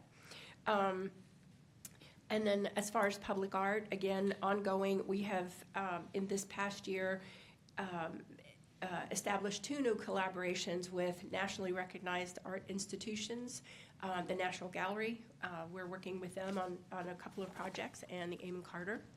And we've put together some amazing exhibitions that are taking us to kind of a new level, that we want to help make sure that people understand that College Station has a really strong and vibrant art community, and so not just supporting artists, but also using art, whether it's for mental health or people with difficulties. There are all sorts of ways that we can help, and we're working really hard towards doing that. And I realize that it's a big ask, and I appreciate the support that the city gives us is huge, and we hope to be able to earn it. Thank you very much for your presentation. Mr. Schaefer, you're on that board. If you have any questions or comments, I'll let you lead off, and others can. Yeah, thanks, Mayor. I think, Leslie's gone over some areas there. Their asks, based on what she has said, were a little larger than what the recommended here is from the city manager's office, and I understand that based on what we've been talking about. I think there are, generally speaking, a lot of really good things happening. I actually, when I looked at this, and I talked to Leslie about it some, thought that it might be better to adjust the categories a little bit, to put a little bit more along the lines of what they asked in the O&M, so that they could do some of the things to the building and maybe put less into the affiliate grants, and possibly a little more into the public art category as well. But the affiliate grants is the big one, and it needs to be, because those are things that we support in a big way, and I certainly support them in a big way. But that would be my one recommendation, is if the council is on board, if they're on board with this 3% in those categories, that we maybe consider readjusting those a bit. Do we have to allocate among those categories? Is those separate contracts, Mary Ellen? They are not separate contracts. So that's just how they break them out to us. So our contract would be what the bottom line would be, whatever we decide on. Right. Correct. I do believe the affiliate one might be, I'll have to check on that, might be enumerated in the contract, that so much is going to the affiliate line item. It's specified, yeah. Which one's the new one? The affiliate amount. The larger, pass the through. largest that's amount separate. on that is. The other three are combined. Yes. Okay, I see. Mm-hmm.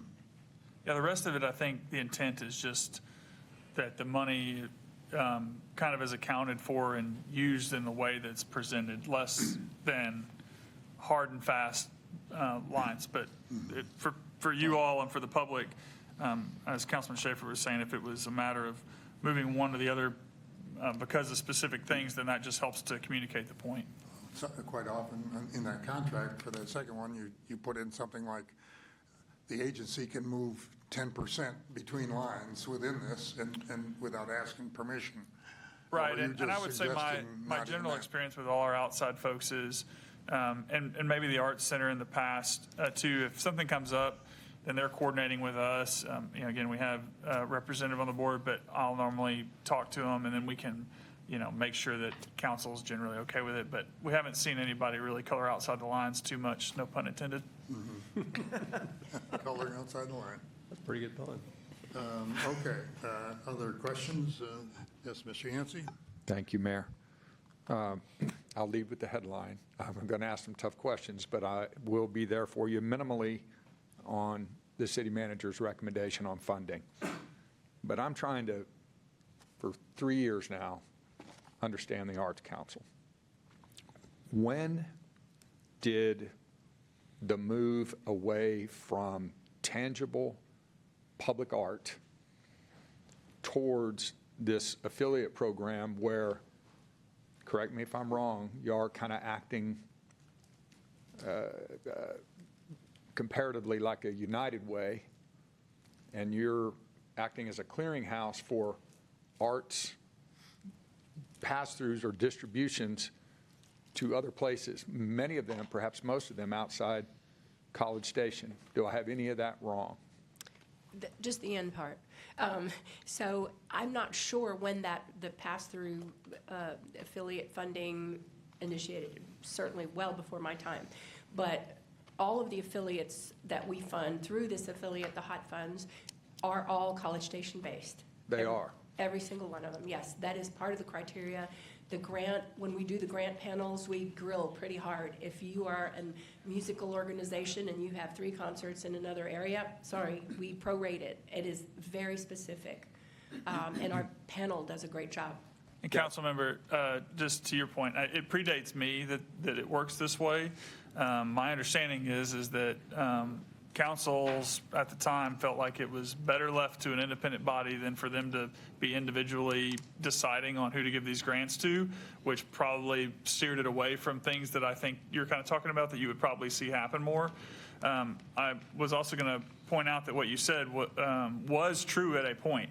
A few years ago, the city of Bryan pulled out, and at the time, we funded based on a ratio from hot revenues. So we were funding, I think, 75% of the organization.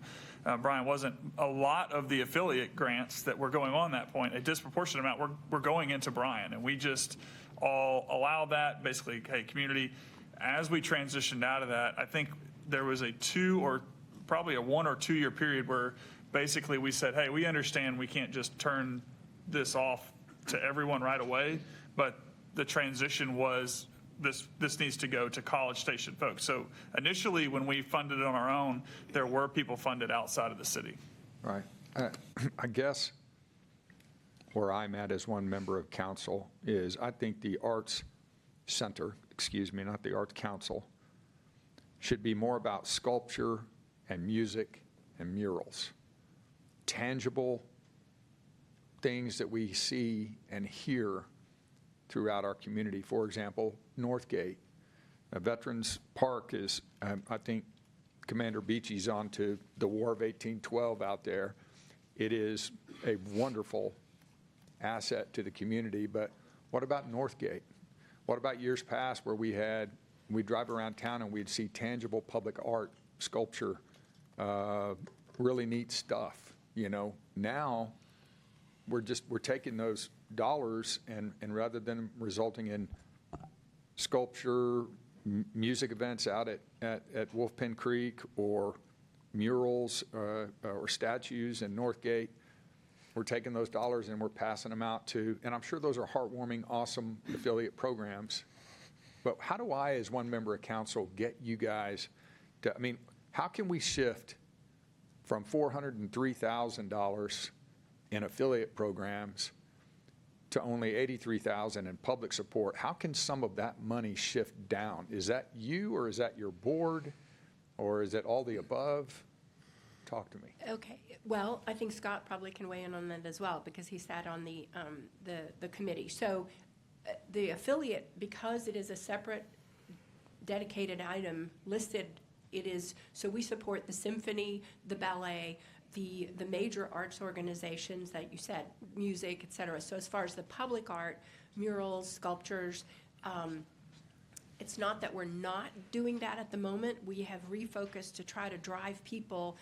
College Station doesn't have an art museum or really a place people can go. The recent exhibits that we've done, the Frida Kahlo, we beat out most of the major museums in Texas and throughout the United States and produced an incredible Frida Kahlo exhibit that most people that came said, we never thought we'd see this in College Station.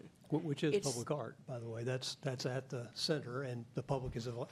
And it is free to the public. That's right. The other thing. There is no place in Texas that you can go into a museum and see the caliber of the types of things that we've brought to the public without paying. And there's some pretty big, sorry to interrupt, Leslie, but there's some pretty big chunks in that affiliate grant that go to the Museum of the American GI and to the Bush School, or the Bush, not the Bush School, but the Bush Museum. So those are areas that people visit as well. And they report also, each one of these entities reports specifically how many people come to them.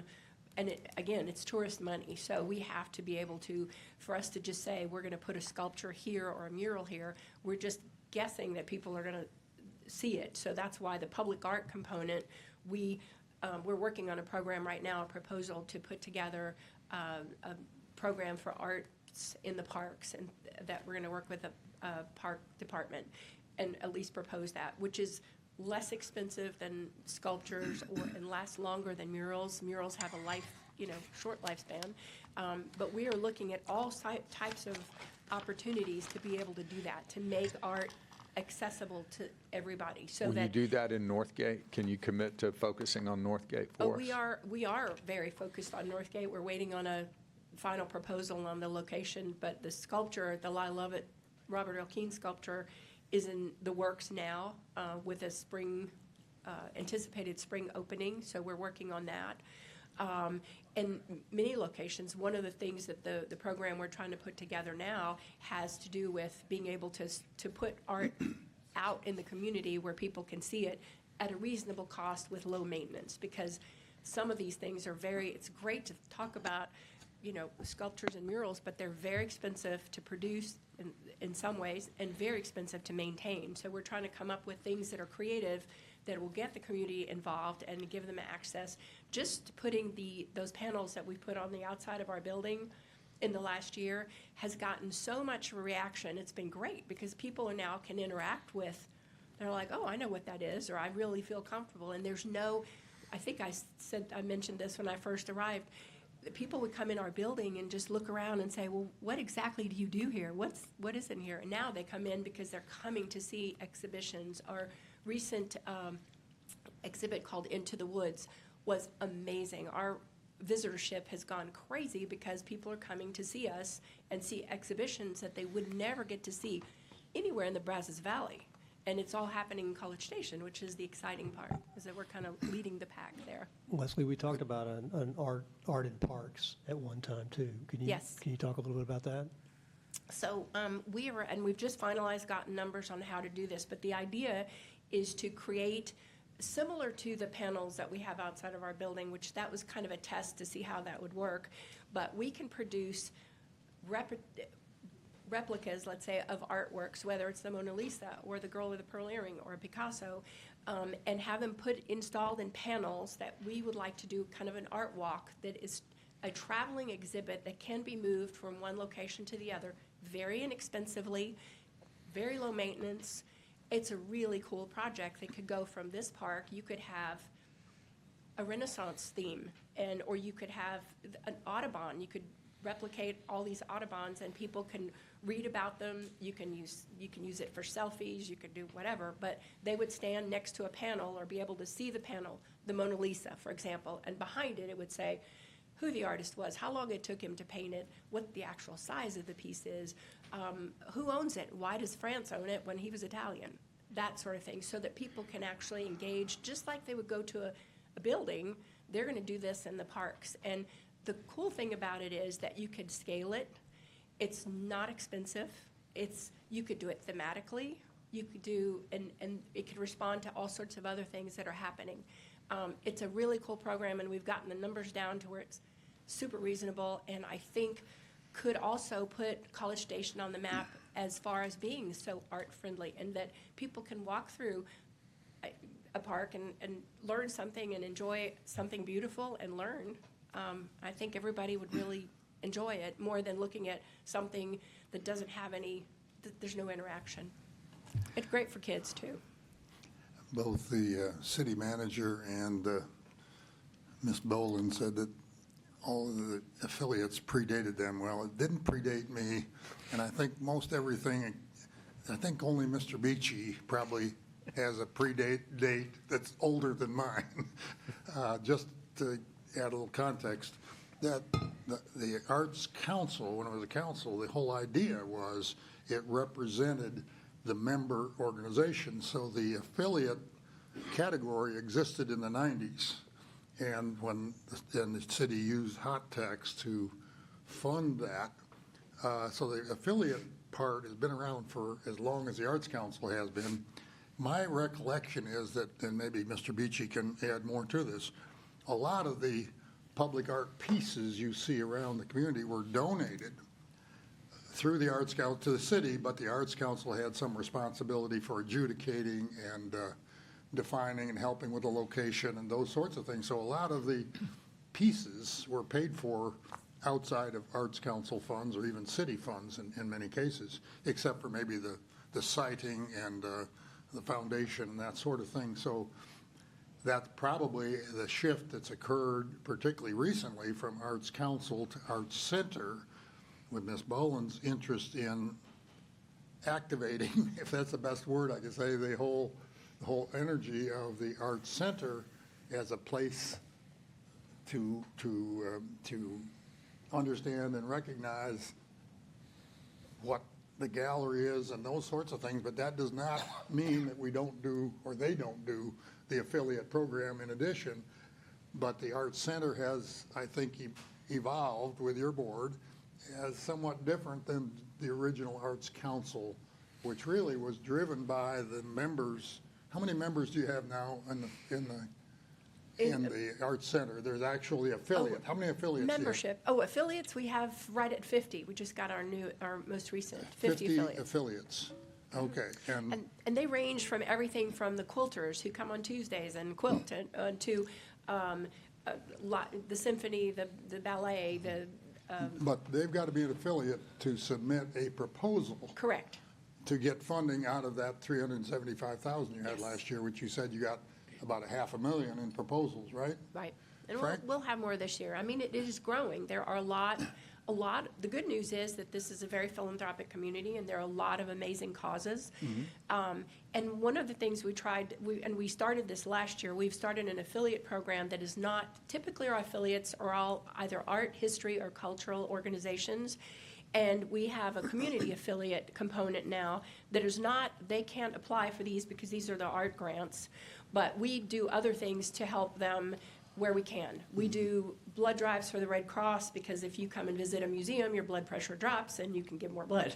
Or we do veterans classes, art classes for veterans. We're putting together a group for kids with special needs so that art is very therapeutic and very healing for a lot of people. We have a lot of, on Wednesdays, we have something called Canvas Club, and we have 4 to 5 people that come from the Brenham State School that they'll come and they'll bring people and be able to do art projects that help them. And these are people that have disabilities, and art is healing. So it's a broad spectrum, I guess is what I'm trying to say. As someone, I think most of us up here have sat on grant review panels of one kind or another over the years. Frankly, if you got 500,000 requests and you're able to fund 375,000 of it, that's not bad. No, I agree. That's not bad at all. I would say, sure, you're not going to fund 100% of everybody's requests. That's not how grant panels work, unless people aren't very creative out there in the affiliate world, and I know they are. So I don't feel too badly that you can't fund everything that's requested. That's same with us, and Sure. we'll get into that later on this afternoon. But I certainly absolutely support what the overall program is there. I think city manager's taken a very logical approach to this. I'll turn to other council members that have questions. Mr. White, Mr. Smith, okay, Mr. Smith.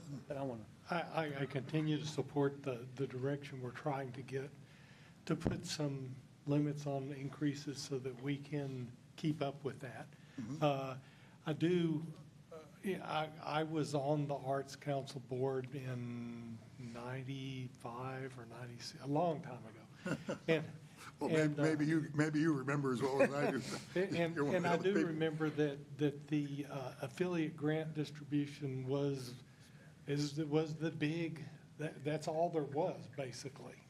So it isn't like we have moved away from public art to affiliate grants. Affiliate grants have always been part of it, and we have started growing the public art part. And the gallery, the Frida Kahlo, that blew me away. That was a fantastic exhibit, and there have been many since then. And if you want to see public art, it's free. You just go in, and it is amazing. So, and I like the idea of the panels. that's a wonderful thing. I'd love to see those in our parks in Northgate. It could be, wherever, but yeah, that is a great idea. So I'm all for it, but I also am in support of basically managing our fund distribution so that we don't overextend ourselves. And I appreciate that the O&M cost, I mean, if you got parts of the building that are falling off, you have to prioritize getting that fixed. And it may mean that you have to take something away from the tourism and marketing part to get the bricks back on the building so that you can do that. That may be internally what you've got to do. Mr. White. Well, thank you. Thank you for all that you do with the Arts Council. It's great. Let me just put a plug in. I drive by your building almost every single day, and I love all the art on the outside. So I agree with Councilman Yancey. The more we can have public art throughout the city, I think that'd be phenomenal. But let me ask you a couple of questions. You're a 501c3, correct? Yes, sir. So you have a grant program, but you also receive grants. Is Yes, that sir. correct?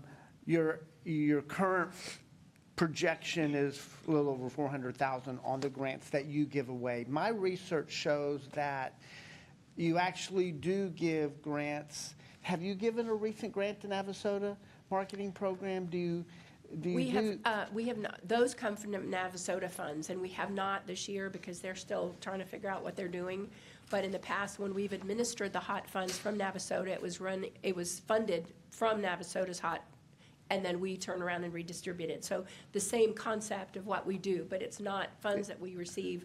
All the funds we receive from the city of College Station stay in College Station or work with their affiliates. So, for example, Navasota, the HOT funds we receive, there are 3 entities there, sometimes 2, it depends. And then the expenses, the tourism, the advertising, all of that is prorated to them. It's from their funds. So there is no commingling of funds, I guess, if that was what you were asking. Looking at your 990, what's your annual budget? 1.1, 1.2 million, is that about right? Yes, sir. So, real quick math, the request that you have is around 667,000. So College Station funds about 2/3 of your budget? Yes, but that goes right out the door. That's not our net. The 375 that we received last year out of that budget, 375 came in and came right back out again. So we don't actually, sits in our account for a couple of weeks. Right, but yeah, from a grant standpoint. Right, so net, no. Yeah. So I guess my next question is, I go back to my dilemma about this HOT grant. How do we spin it so we pay O&M via HOT grant? And then going back to your previous slide, you have 30 or 35,000 for the Arts Center out of general funds. So kind of help me wrap my mind around how we can do O&M. Tourism marketing, totally understand that from a HOT perspective. I probably can fully understand all the grants, public art, but where does O&M fit in HOT? Yeah, so I would say conceptually, from a legal perspective, you could see it as an equivalent, although again, a lot different, as our Visit College Station, right? We have O&M for Visit College Station, and obviously it has a very specific driver towards bringing people into the community and tourism. This is basically accounting for the fact that arts as a whole does that, and specifically within the law that allows you to collect and expend HOT, there is a limit. There's not a requirement that you spend an amount on the arts, but there is a limit on the amount of money you can spend of your overall take from HOT on art-specific. That's right. It's about 14%. So that's right. So that's right. that's kind of how this plays out. That's right. I remember that you 14%. Yeah, we're well below what you could be, given the state law, as a share of your total hot tax revenue that comes in. Okay. There's under the state law, there's a limit of 15%. 15%. That you can spend on public art. That's what it is. I remember that formula now. Following up on comment Dr. Schaefer made, when we provide this money to you, do you keep it in these categories, or can we reshuffle the names of the category and put more in one, or do you say, this is what College Station gave us in 2026 for $375? Do you put that specifically in your grant program? So the affiliate grants, absolutely. That is every penny. I mean, and we work it down literally to every penny. We give away exactly what we receive there. So there's no administrative anything on that. Those funds go straight back out the door. The other buckets, if you want to say, the tourism bucket, the operations maintenance, the public art, those are really kind of the parameters that I inherited, I think, on the original. I mean, in someday, I would like to be able to figure out a way to rearrange it so that it makes more sense for me and for y'all. And also give us the flexibility to, if we were able to do something unique. I mean, right now our reports are very clear about where the money is spent, and it is spent in the buckets of which it's been allotted.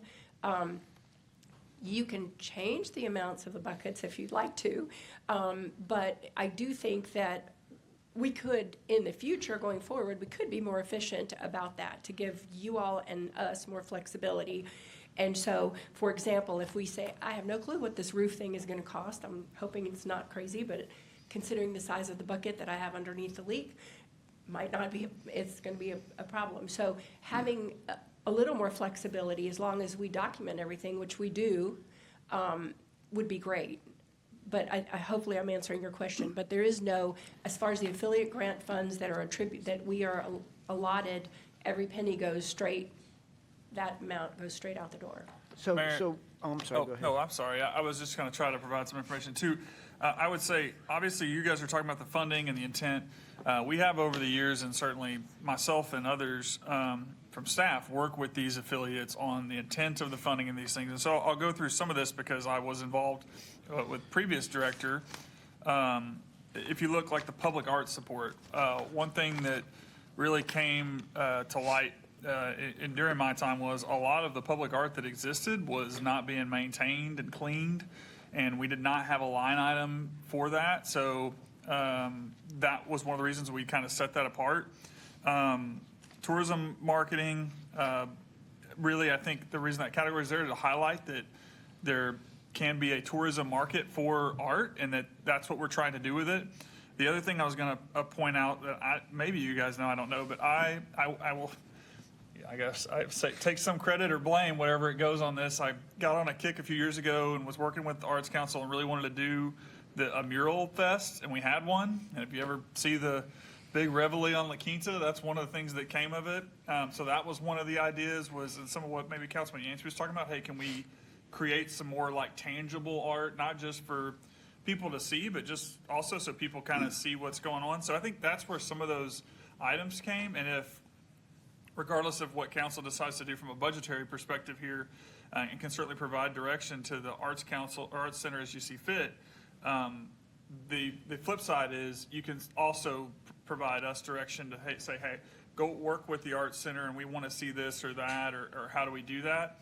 And then maybe to your point, again, some of what I've said in other agencies, my recommendation is that as you fund things, you fund them based on what you want to do. If we have any agency, just like any city service and affiliate, and they come with an issue like a roof leak or something like that, I would recommend that you take that as a one-off and not look at it as to make a budgetary policy decision. We'll handle that. And I would say for two reasons. One, you don't want to plus up budgets on years that you've got problems and then that gets lost. And two, we really don't want our affiliates who have this mission that we're trying to get them to do worrying about that. So we do a pretty good job overall handling that. We can handle those ins and outs, and those can come back to you directly, or we can deal with them on our side. So just real quickly, address the 30,000, I believe, or 35,000 in the general fund. So. Yeah, so because there's a local component to art, right? If we're all here and we're going to go experience the Arts Center or certain things, and it's not, then that's not really eligible for HOT. So just like even in our organization, we look at Michael's time, and we could pay for some or all of it depending on what he's doing out of HOT. But some of what he's doing is economic development and not tourism related, so we would not be able to pay it. Same here. Some of their activity goes to benefit and promote the arts, but it promotes it at a local level. Some events and things that don't generate, so then we pay a portion from the general fund. Much of the same argument I was talking about as it relates to the Chamber of Commerce. Yes, these things are happening at a hotel, and but they're not drawing tourism in, so that's why we pay that out of the general fund. And that's been pretty flat. You haven't increased that over the last several years. Correct. Okay. I think the one point I would add is that I don't think past councils have wanted to get into the weeds of calculating the dollars associated with some of these lines. Clearly, the staff stays on top of this on a regular basis because they see what Leslie's coming forward with as a plan, and here's how we're going to spend the money based on their board guidance. As she said, the affiliate funds are according to the grant panel outcome, and the grant panel's got a process that exists and have scorecards and do all of that, and that's how they allocate that money. But the rest of it, I don't think we get involved as much in day-to-day decisions about how much of that goes here and there. Then I would encourage staff to work with the Arts Center and do more public art, because I definitely support Yeah, that. esteemed Mayor, how do we accomplish that then? Based on your institutional expertise with this organization and this one, how do we get more murals in Northgate? How do we get more sculpture? You've given direction to staff and to Ms. Bowen right here tonight, or today. All I would argue is that you let them figure that out and continue the activity. Public art, to me, is visual, and that's what you're interested in, is something you visual, as distinct from the performance arts, which we have a lot of in this community, Right. which attract business support and other involvement. For example, the symphony and the chorale and those kinds of organizations. They're all getting their money out of the affiliate side. What you're wanting is to increase activity, not necessarily funding, but activity in the public visual art side. Tangible art. Well, you call it tangible, public art, visual. It's something you see. You want to see a sculpture. You want to see a mural. You want to see something in Northgate. Here, that's what I want. That's what you want.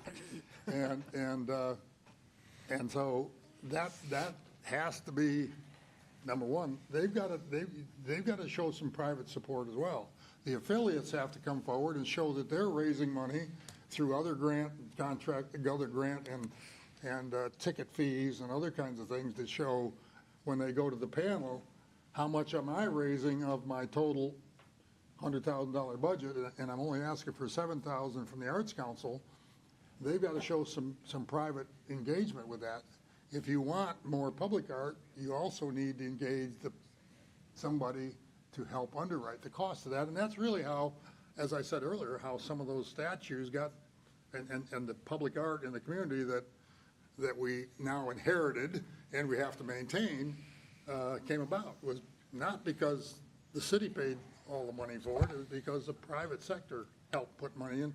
Honoring people, I can think of one statue, a public art piece over by the Hilton Hotel that was purchased to honor an individual after that individual passed who had done great work in the arts and as a local business person. So somebody raised money for that statue. So you gotta leverage, you gotta motivate, you gotta mobilize, I should say, some public funding outside of what the Arts Council is putting into it.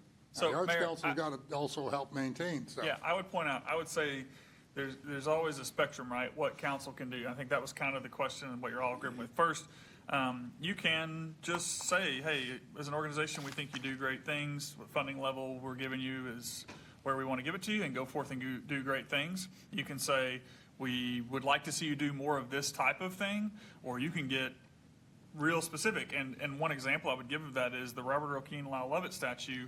This council has allocated $350,000 for the installation of that statue. So even though, yes, there was a history with that and everything, I would say that's a very direct thing that, the council said, we want you to do this specifically. But it was not in this budget. I was in last year. Last year's. Oh, last year's budget, okay. Yeah, so One I mean, time. I'm just saying that's the range. But it was the city that did that, not the Arts Council. Yeah, but he's given you your directional options. on Right, what- correct. Yeah, that's all I'm saying is I mean, in some things, yeah, there are limits that you can't direct staff, maybe this specific, but you can say either staff, keep doing a good job, staff, we want to see you do better at this, or hire these people, right, to do it better. In this case, that's where you start. It's kind of like, hey, go forth and do good things with this amount of money. We want you to do more of this type of thing. We've all said we'd want to see that, and that's up to the director, and we can try to help do that. Or if there are very specific things, then you can say, we want you to do this with this money. And our job is to say, yep, you can tell them that, it's all legal, and they can give you their opinion, but that's your parameters. How about this as a hypothetical that happens to not be hypothetical, it's real. Mr. Beachy and a professor at Texas A&M University had this fantastic idea about signage. You've arrived, you're in Aggie Land, what have you, for the Big Six project. So how do they, and I've reached out to TxDOT, and they actually have programs. So how do we take these funds and explore? I mean, do you work with Mr. Beachy and with her? I mean, how does that work? We have coordinated with Mr. Beachy. They're going to come and kind of make a presentation at next council meeting, and that was a future agenda item. So then it would be, okay, well, how do we do this? And I think it could be a combination of those. It could, and again, going back to the range, it could be council wants to allocate blank amount of money for these specific things, and then certainly we're going to have a role in trying to, how do we coordinate that? I think the Arts Center could certainly be a partner depending on kind of what all gets, but yeah, I think we would carry that out. It would be up to you guys to give as much in a specific direction as you feel like needs to. But yeah, I think that's one place that we'll certainly have direct role as a city in trying to help with certain things, but we then also just become a little bit of the project manager because we're acting on council's behalf. But anywhere in there, up into including, if you hear a presentation and there's like 10 things on it, and there's only one that you like, then you just tell us, just do that one, or you say, hey, go try to accomplish the 10. And then we would come back and say, oh, okay, well, this is the funding we think it's going to take, this is the timeline, are you guys good with it? And we can do all that. Thank you. Okay. But that's separate from what Ms. Boland has presented to us. That's a separate activity. She has not included that in this budget. So with those kinds of general directions, fine. Does anybody want to do something other than the 3% or something other than their full request I have of two those 4 questions. lines or not? Yes, ma'am. 2 questions. Number one, the Tourism Committee has looked at these levels of funding and support city manager's recommendation? The tourism committee met before a city manager's recommendation and recommended 3% prior to city manager recommendation. So they concur at 3%. Awesome. And my second question is Steve Beachy happy? He didn't even hear me. He hasn't, well, we aren't talking about that line yet. I mean, I would Oh, say that's like his- well- always. We haven't gotten. He's always happy. He said So back just in as the a general audience. statement. That's right. Okay, I'm sorry. For some reason, I thought that was under the Arts Center. No, that's separate, Okay. and it just happened to be under hotel tax fund, that's why it's included Gotcha. that way. That's the mistake I made earlier. I think I was really hard on you last year, and I think you and I have both learned about the Arts Center since then. I'm supportive of the city manager's recommendation. Would you like to make a motion, or is anybody, are you ready for a motion? Can we move on? Are you making that as a motion? because we are changing it from what she's asked, so go ahead. No, what's I'll make a motion. included in the what's included in the budget is the city manager's recommendation. Okay, We so. don't need a motion if We we're don't not need a changing motion? it. Well, No. if somebody disagrees, then they need to make a motion. See? I am in full agreement with the city manager's recommendation. Just maybe help the Arts Council bring back different line items, like we said. Take Meaning- O&M. Here, here. What? I don't want to get into the weeds, but I mean, maybe just kind of a lump of money and grants and everything else. It just kind of, I mean, giving hot funds for O&M, I'm still trying to wrap my mind. But can I? I can certainly, and I'll defer to Councilman Schaefer. Sounds like maybe something good for us to do from my side is we can work with the Arts Center and kind of maybe give council a little bit of a white paper rundown of where things are and maybe that generates some questions or more specific direction. I would not agree with, if you're putting a condition on the motion, would not agree with, there's two separate contracts here. No. One is the affiliates contract and the other one is all the other three. Yeah. It's the other three that you're most concerned about. Yeah, just Okay. categorize And them into the other three. And that, the city manager's But- going to respond to that. Mayor, can I make a comment? Yes, sir. So, but let's be clear on the O&M. I mean, this happens with the visitors, the visitor center group, et cetera. We need to be able to spend some hot funds on the O&M and the building in this case, as Leslie's pointed out, there are several things happening with the building that need to be covered, and there's some other items in there as well. These contribute to public art. It's, I understand what Bob's saying about things out in the community, and you all are saying about statues and murals and things, and a lot of that I agree with. There's a mural trail that Brian's working on that I hope we can be a part of, a local muralist who's doing a lot of work on that. But the center itself is public art, and the interior, the exterior. So spending money from HOT on O&M for that absolutely makes sense to me. Yes, sir. I don't think he's disagreeing with that, but That's he right. just wants to make sure. Well, it that sounds like he's there's a in- question about well, whether or not we should be spending HOT on O&M, and I don't understand that question. I thought that he understood it when the city manager, he's got heartburn over it, but. I'm fine. He's fine with it. Okay? He got his question answered. Okay. So I guess we're proceeding then with the city. Keep it as presented. Excuse me? Yep. After all that. Yeah, that was After all Not that, in the we're weeds at going- all. We're going with the city manager's proposed amounts in each of those lines for a total of Thank you very $600,908. much. I'm gonna, Thank you. Well, Okay, As I- moving on. go ahead. Now let's talk about Beachy. The Veterans Memorial is requesting level funding for $30,000. Head of the Memorial Board is coming forward. Good afternoon, Mayor, Council. My name is Ben Roper. I'm the secretary of Oh, the secretary. for the Okay. Board of Directors for the Veterans Memorial, backed up by the capable Mr. Beachy. As noted, we are requesting level funding. We're looking to do something a little different than the memorial has done in the past, in that our concentration has been on infrastructure, statues, those sorts of things. We're getting close. We're real close to having the original planned 18 sites with statues. In this past year, we've installed 3 statues and dedicated 2 of those sites. The Expeditionary Operations and the Kosovo War site and the Mexican Border Service. The Expeditionary Operations dedication has not yet been done. We're waiting for cooler weather, and we're going to go ahead and dedicate that statue, but it has been installed. And several of you were in attendance at the America 250 celebration on the 4th. That was our main focus this year. Some substantial improvements were done to the Revolutionary War site and to the War of 1812 site as part of the America 250 celebration. If you have not been out and seen those, I certainly encourage you to do that. I think you'll be very much impressed.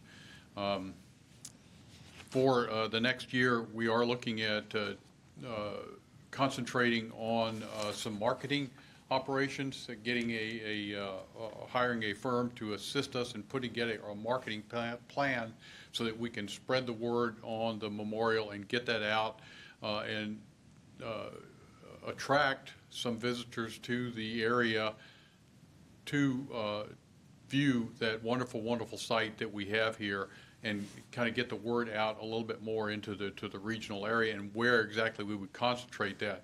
The other thing that we're looking to do is develop some curriculums and have those ready to essentially be able to hand to students, elementary school students, all the way from elementary, middle, and high school, 3 separate curriculum developments, to using that site as a teaching tool where the teachers can take that curriculum development that's been approved by TEA and use that from an educational standpoint as part of their either civics or history curriculums in school. So that's what we're asking for the next year. I'll be happy to try to answer any questions, and anything I can't answer, I'm going to punt to Steve. Questions for Mr. Roper? I have one question real quick. Are you a 501c3? Yes, sir. Yes? Yes, sir. When's the last time, how many years have we given $30,000 to the memorial? 5 or 6. And you're, in this curriculum that you're referring to is going to be approved by TEA? That's outstanding. That is our objective, and that is the way that we're headed. We do have somebody who is that we're looking at to work with that has done that kind of work and knows what it takes to go through that step. Do you reach out to other foundations to receive money for something? There's a lot of money opportunities for youth education that's out there that y'all are applying to or could apply to, because I apply. We have not for that particular piece, for the curriculum development. We'll certainly look into that. Wow, great. Y'all are doing phenomenal work. You might need to increase it a little bit. Mr. Yancey? Thank you, Mayor. I don't have any questions, sir. I just want to say I think the Veterans Memorial, from a public art, a public history, a patriotism standpoint, is an absolute jewel in our community. And you guys, with incredible military efficiency and very little funding, continue to create something very tangible, very special, worth visiting. We go out, when my family comes out and visits, we like to go out and read the names, and it's wonderful. Thank you for everything you do. Well, thank you for the support. Just a note, we will top 7,000 names on the Wall of Honor when the names are added this next Veterans Day. So it's been a lot of support and a lot of good work. Just one other quick note, overall, over the last 25 years that the memorial has been in place, overall funding from the city of College Station has been about 17%. So we do reach out to other groups for funding, and a lot of that comes from donations for names on the wall. That's included in that amount. But also, for example, for the America 250, we had an additional grant of $25,000 from the Harmon Family Foundation. So we do look for other sources of funds. And I will also add Ms. Hayden's staff. It's part of the park. They do the maintenance. Steve Richardson and his crews are always there to support the programmatic activities and help maintain the grass and the trees and the things in that area. They do an outstanding job. Yeah, so the city contributes in that way through Parks Department as well. Okay, thank you very much. I think since there's no change, we're adopting that change. Thank you. Thank you, Mr. Roper, appreciate it. And Mr. Beachy, sitting back there quietly, doesn't have to make a move. Isn't that amazing? You got good people you work with. Okay, next item. Okay, the last item that we have for the outside agency funding is Keep Brazos Beautiful. It is funded from the Solid Waste Fund. They are requesting a 2% increase primarily for rising program and material costs. And the city manager has agreed with that 2%, 2.03. I mean, that's just your recommendation, that's all. That's your recommendation. You haven't agreed to it, just you've included it as a recommendation, that's fine. So we don't have to argue about that. But we do need to give you some time, so. Oh, sure. Thank you for being here. Can you hear me? So I'm Brooke Ariano. I'm the executive director with Keep Brazos Beautiful. And I handed you an extra little flyer just because I'm really proud of the work that we have developed since I've become the executive director. And so I showed just kind of an evolution of since I've come on, how we've increased our reach and involvement in partnerships throughout the community. And so that has been my goal, is for us to grow and be even more impactful.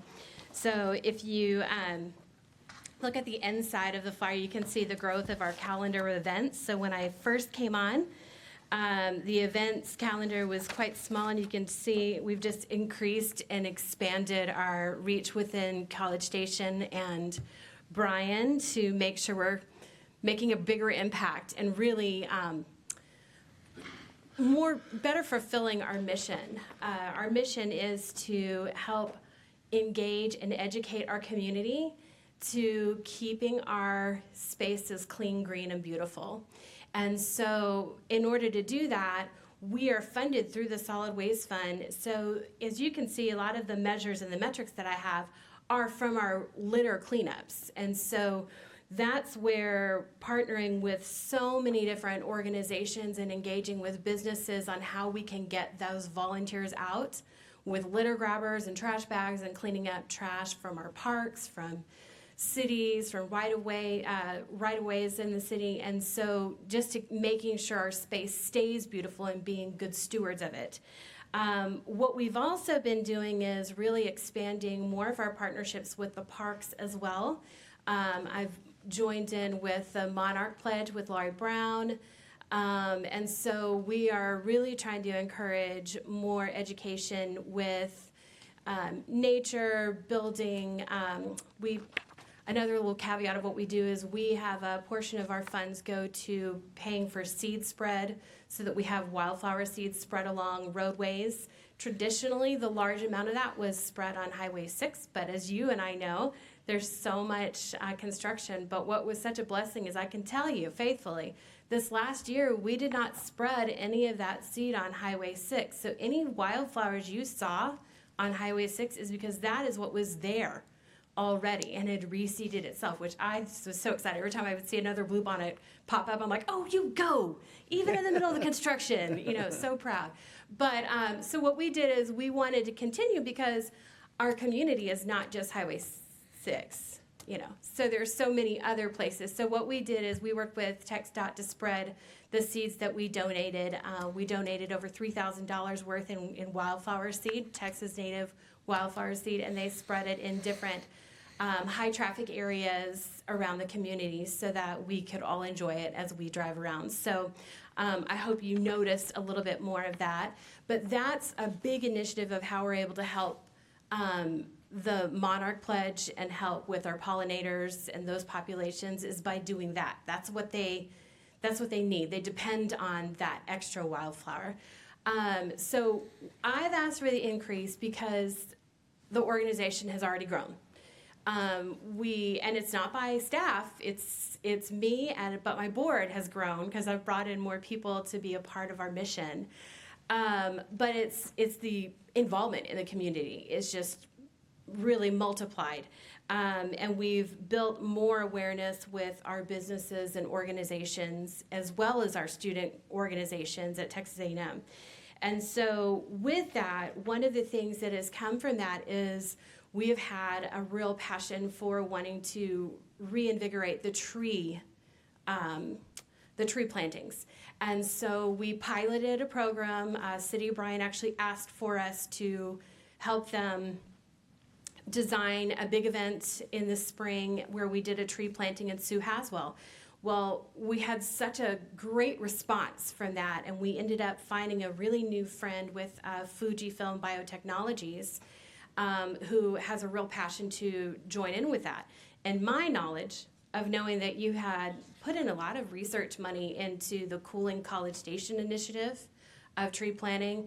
So to me, doing what we've done as far as already piloting a program for an Arbor Day event at the end of April that was very successful, that's what I would like to continue to do more of those now on a larger scale. So there's Arbor Day event, which is a national event in the spring, but it's not the best time to plant trees in Texas. And so, so we have a Texas Arbor Day event that happens. Usually it's around the end of October or beginning of November.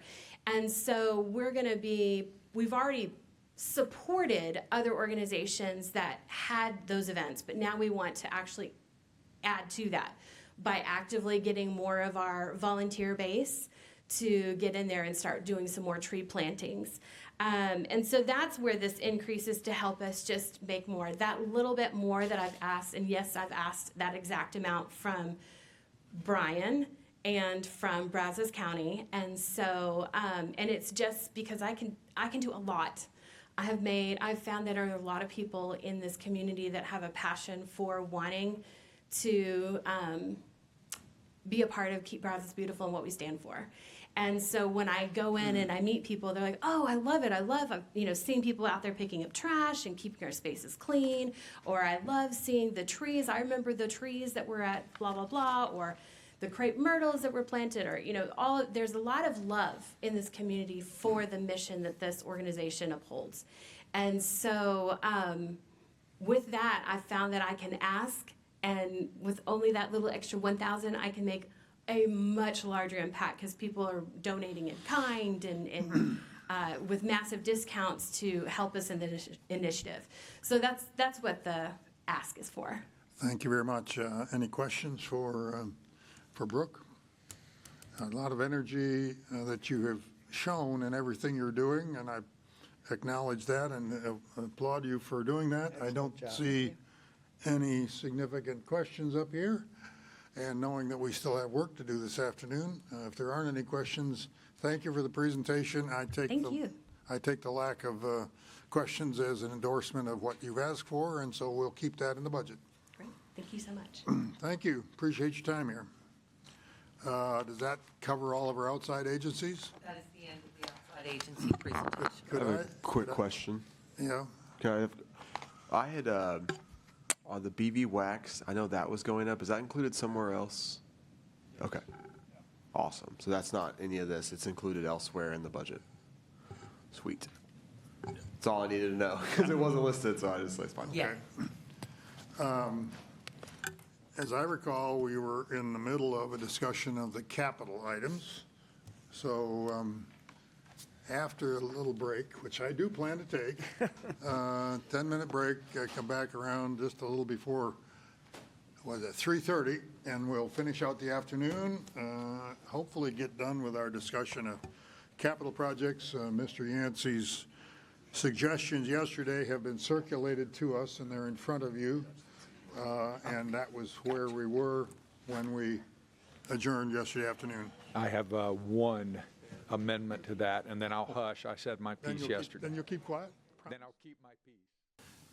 We had a interesting discussion when we got to the capital projects last meeting, or yesterday, and we were not able to complete that discussion because there were lots of different options discussed, and so as I understand it, this is the last item to be discussed in budget workshop. Am I correct? It's the last thing that we. The last thing that you have to recently present. have, and we You presented really it, as the but council's discussion. once we come to some agreement or understanding and give you direction, then there's nothing else, there's no new items to be Unless dealt there's with. So anything we else can, that we can council complete our work has. this afternoon if folks are willing to stay up till 5 o'clock. I hope an hour and a half ought to be plenty of time to have that, although it's a very big ticket set of items, and you have a little bit of an update that you want to talk about? Sure, just a little bit of, hopefully some clarifying information, what we talked about yesterday. So we've talked about a couple of things. We talked about the $181 million or so in the capital portion of the budget out of the 576 million or so. And we've also talked about the 5-year capital plan additions, the 169,400,000 that council spent quite a bit of time talking about yesterday. And what we wanted to do was provide you a little more information on those projects. And this is the list that you've seen. We have added one additional column to show which fiscal year we would be programming those particular appropriations in. And so the ones that are showing up in the FY27 budget are what you see here in the first number of items. You see the Public Works Facility, Northgate, the Midtown projects, and so on as you go down. Again, this is in line with what you saw yesterday. And then you also see what shows up in 28, 29, and in the outer years of the capital plan. This slide here is the same information. It is just sorted to show you the dollar amount that is in the FY27 appropriation. And so of that 169,400,000, 116,400,000 is in the FY27 budget appropriation. That is part of the 180 some odd million that we have been discussing. In FY28, you'll see some additional projects, 29, 30, and 31. Now, you will also see, if you look in your budget document on the capital projects where we have the 5-year plan for the capital plan, you will see these show up in those particular fiscal years. So again, we wanted to try to clarify some of what we were talking about yesterday with the council. And with that, I'll stop and see if there's any questions about this information that we've just provided. Any questions on how they sorted this, just on a sorting basis only? So you follow, if you follow what they've done here, right?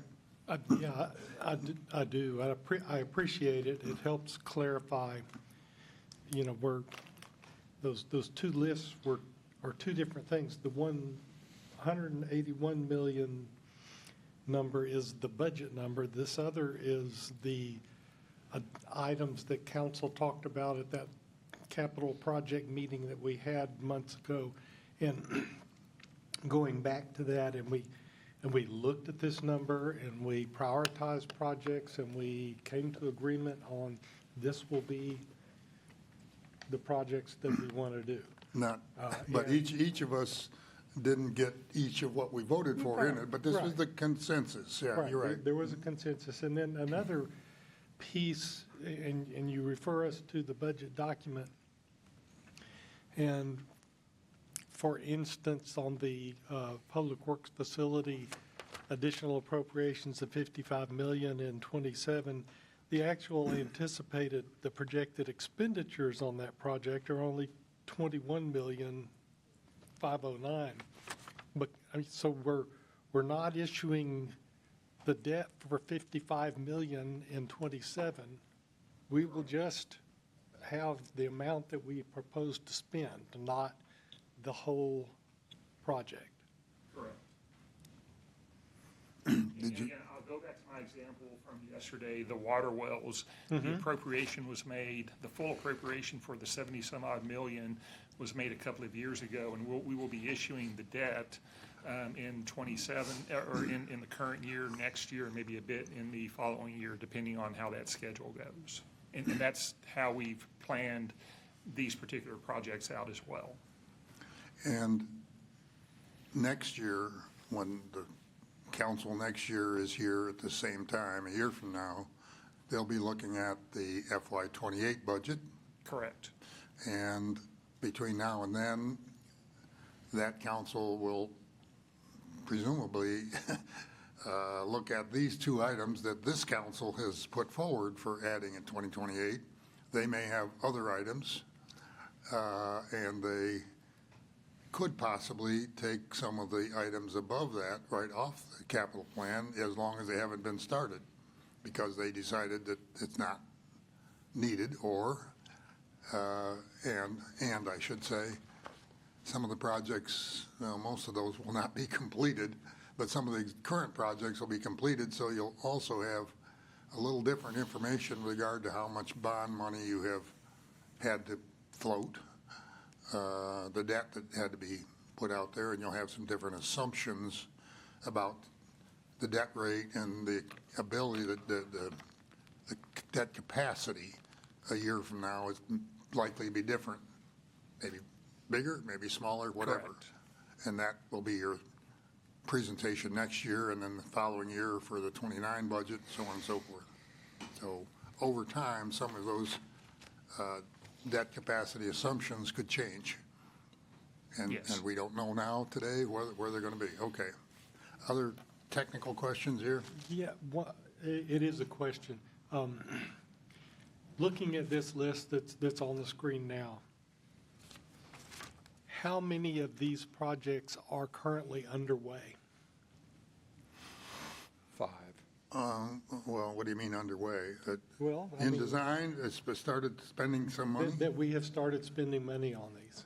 And the thing is, yeah, Well, I think without, you can ask staff, but I could say, you got signals and intersections of 6 million. Well, yeah, well, you're always going to have to spend some But I think money that on may be an that. allocation that was already approved. It's not this allocation. Oh, I'm sorry. Yeah, so I would say we've done kind of again, and you guys saw the presentation, the preliminary work through contracts with Public Works. We are not in any final design because we don't have a site.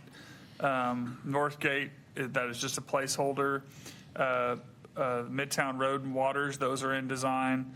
Signage, we don't have anything specific. And again, that's basically a contribution. Texas Independence Phase 2 is nearing completion of design and start of construction. Wolf Pen Creek, we've had RFPs related to both the programming and then there is the one for the improvements. So that's where that is. Neighborhood parks, again, that is an ongoing thing. Revolver, again, more conceptual, but obviously you guys can recall some specific things that may call into that. So I don't know that we have a design per se, but ongoing. Signals intersection, kind of the same thing. And then as you go down, future street extensions, again, placeholder, various sidewalks placeholder, but rehab placeholder. Hensel Park, A&M, I mean, we have been going through the process with them. They have kind of done the design. Without knowing their process super specifically, actually Peter Lang, their COO, emailed me today and said they have funding based on where it had gone through their process. Again, ultimately it has to be approved by the regents, I believe, but that's moving forward. So we don't have a contract for design, but we've been working with them on that. And then University Drive pedestrian crossing, that is a dollar amount sitting out there. There has obviously been a big study on the crossings, and then there is an ongoing one, but we don't have a specific site or design. So I think I got those generally right. Okay, sounds about right. I mean, it just helps for us to know, what we might be cutting short if we cut something off. And then also, my reflections last night, this morning,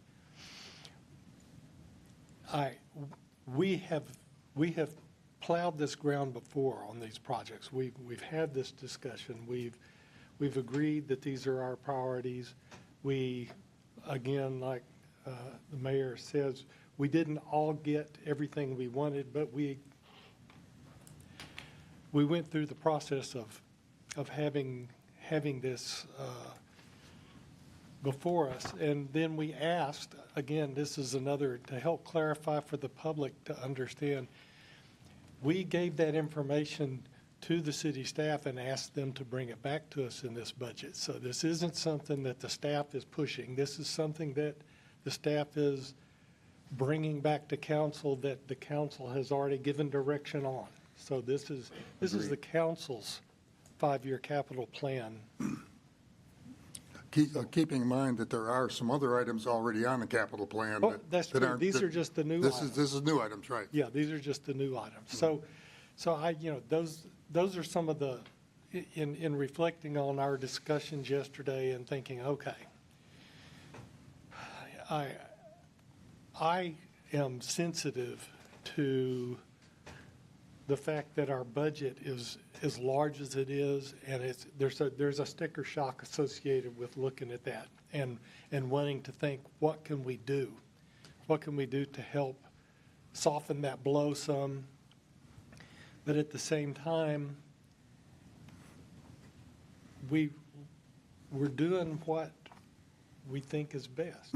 And so we can't just abandon our plans because it doesn't cost more than we thought it was going to. I mean, this is pretty close to what we have been told previously. And it does help to look at it in the context of that's a number, but that's a 5-year plan. That isn't everything in the next fiscal year. It is going to come out in a phased approach.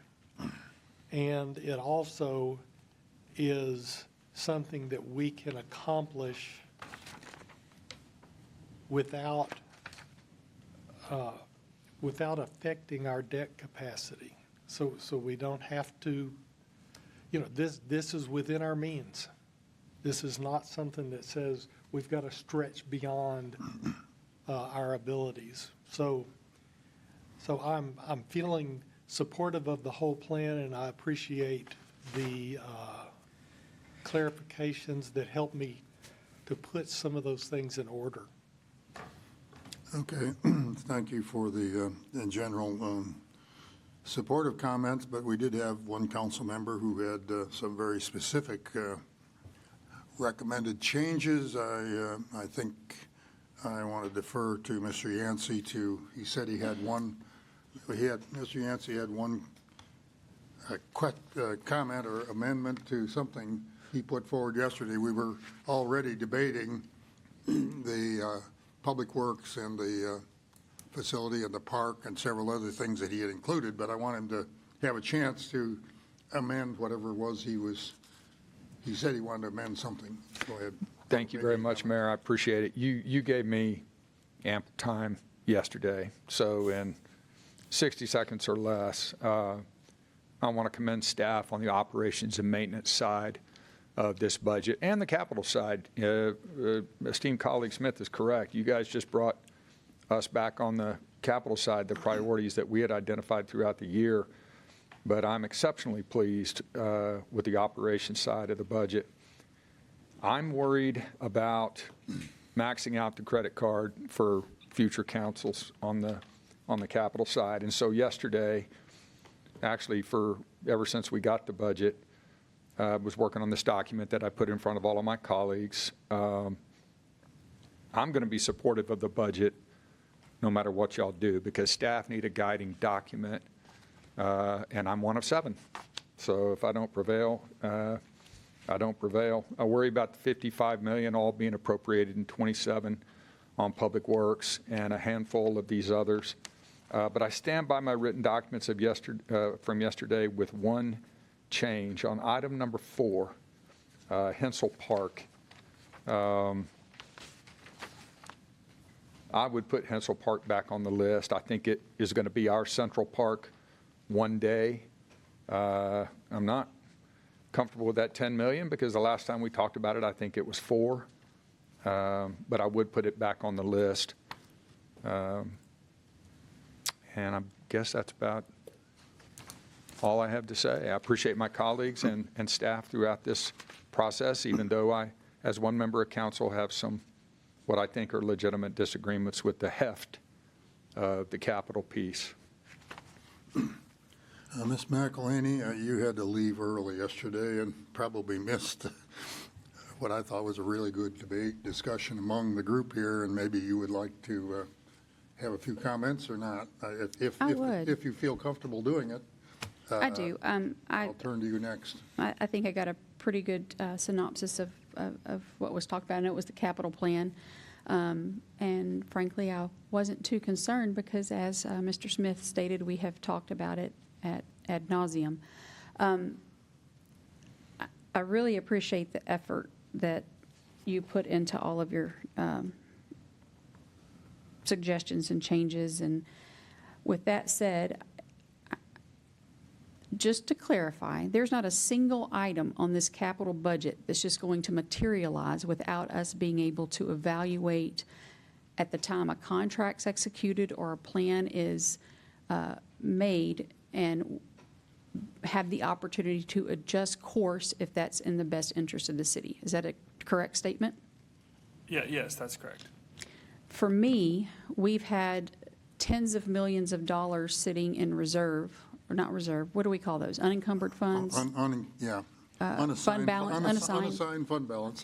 So we've had this number just sitting, waiting for just some decisions to be made on how to use it. And as we discussed yesterday, even once we get through all of this, we're still going to have over $70 million sitting in a bank account or multiple accounts that are there both to meet our cash reserve amount and just funds that aren't encumbered, correct?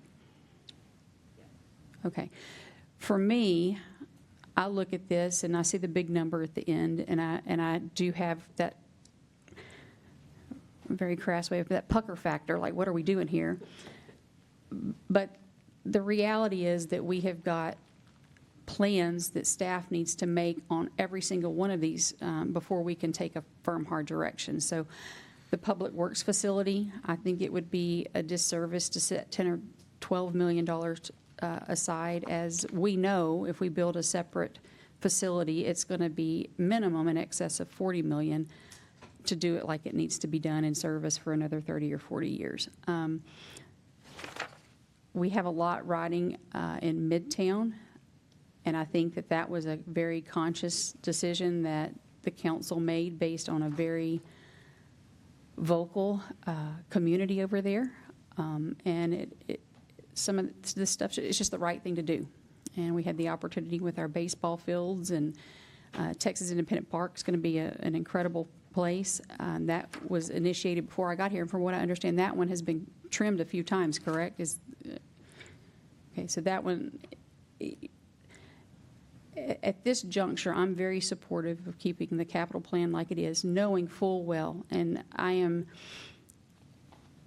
probably the most vocal one of us, but also am joined by others in looking at the future and how legislative decisions and inflation and all of these things that are very much, if it were just up to our city staff and us, I'm pretty sure that we could continue to do even more and more fabulous things.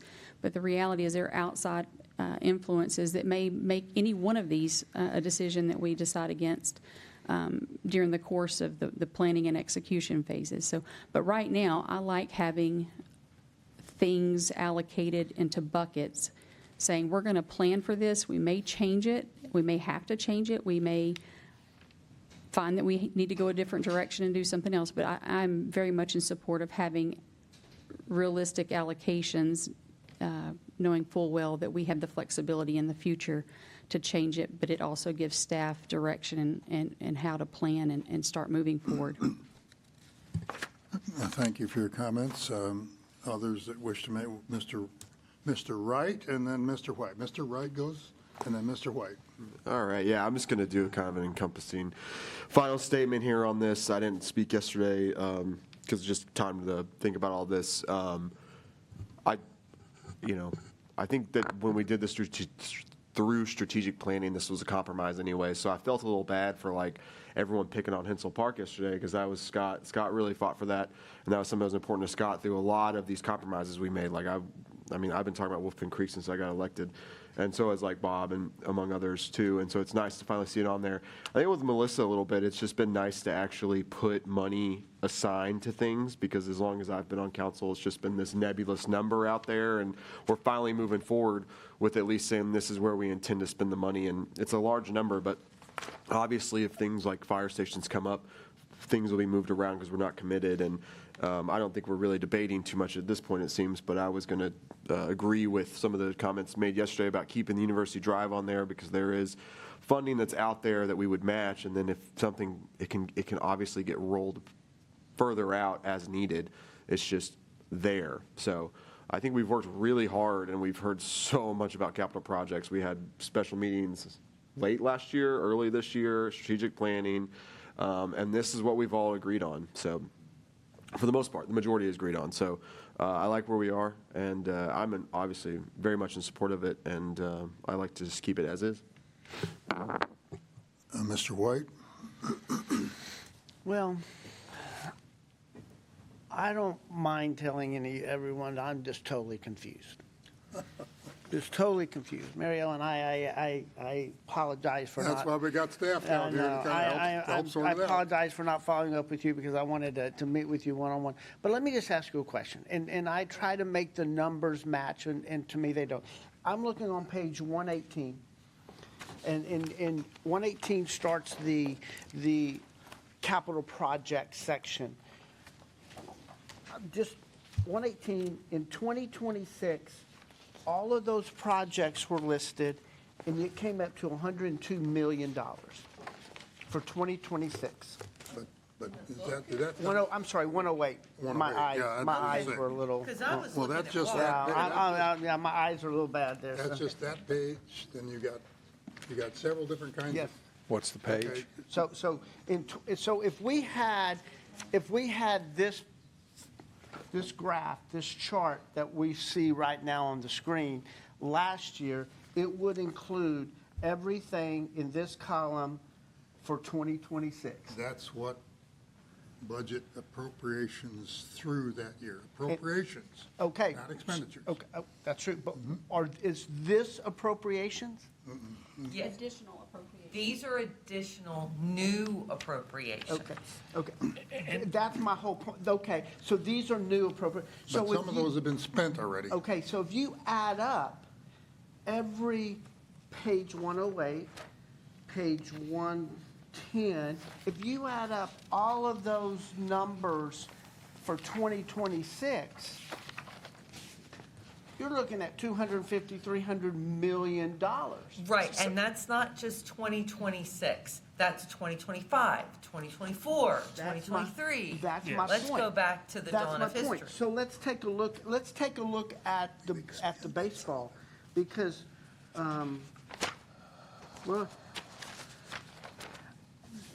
right here. So Texas Independent Park, 2026 would be $9,200,000. Right here, Texas Independent Parks is $16,200,000. Have we spent the $9,200,000 on Independence Park? Not yet. What you will see when you get to the next council meeting is a funding request for a contract that is for about $7 million. We've spent about $2 million. So Okay. 7 plus 2 is the 9. So have we, if we add up everything in 2026, have we spent or will we be spending all of that money? If the case, I That's the love intent. what we did, but take away the money. Take away the dollars because we don't have the pot to do it. We've already expended this amount. Okay? Here, that's expenditures on this side. And Okay. that's what is planned to be expended on that item, wherever that item is, Okay? in 2026. Okay. So, What's so, that number? so 12 million, but we did 59 million in 2026. My point is that when we start talking about these capital projects and the dollars associated with them, Melissa mentioned that we have 70 million in this fund that we have. The numbers to me aren't tying because everything in 2026 is 300 million. Now we just added But that's another more than 160. 2026. It's 2026, 2025, 2024. So it's, capital projects take longer than 1 year to do. And because they take longer, when they get on these schedules that are on page 108 through, I don't know, somewhere in the 120s, that is when we consider them funded. They are projects that council has told us via the budget or appropriated to start work. That could be design, that could be land acquisition, that could be a lot of things. It's something that's gonna take multiple years to do. Okay. These are two-page schedules because the first is, this is how much you gave us approval to spend. We have to come back to you with contracts and say, okay, we now have a completed design that we gave you a round number, 9.2 million for Texas Independence Park. Right. We are coming back with you saying, we need to spend about 3 million of that to get the designs and the pictures that you've seen. You've seen those, and you said, okay, now start doing something, make that real. So what you're gonna see in the next council meeting is a $7 million contract that begins the dirt turning or the construction. And I think that's what it is. Jennifer's better at that piece than I am. So will we spend 16 million on phase 2 of Texas Independent Park in 2027? We're not intending to. What that 16.2 million, if you kind of read to the second page, it tells you that in 2027, cash will go out the door of about 7.5 million. That's about as much as she's gonna be able to do. And then the next year, in 2028, another 9.8 million will go out the door. However, for Jennifer to be able to bring you a contract for a construction person to do all of that, she needs permission or the appropriation for $16.2 million.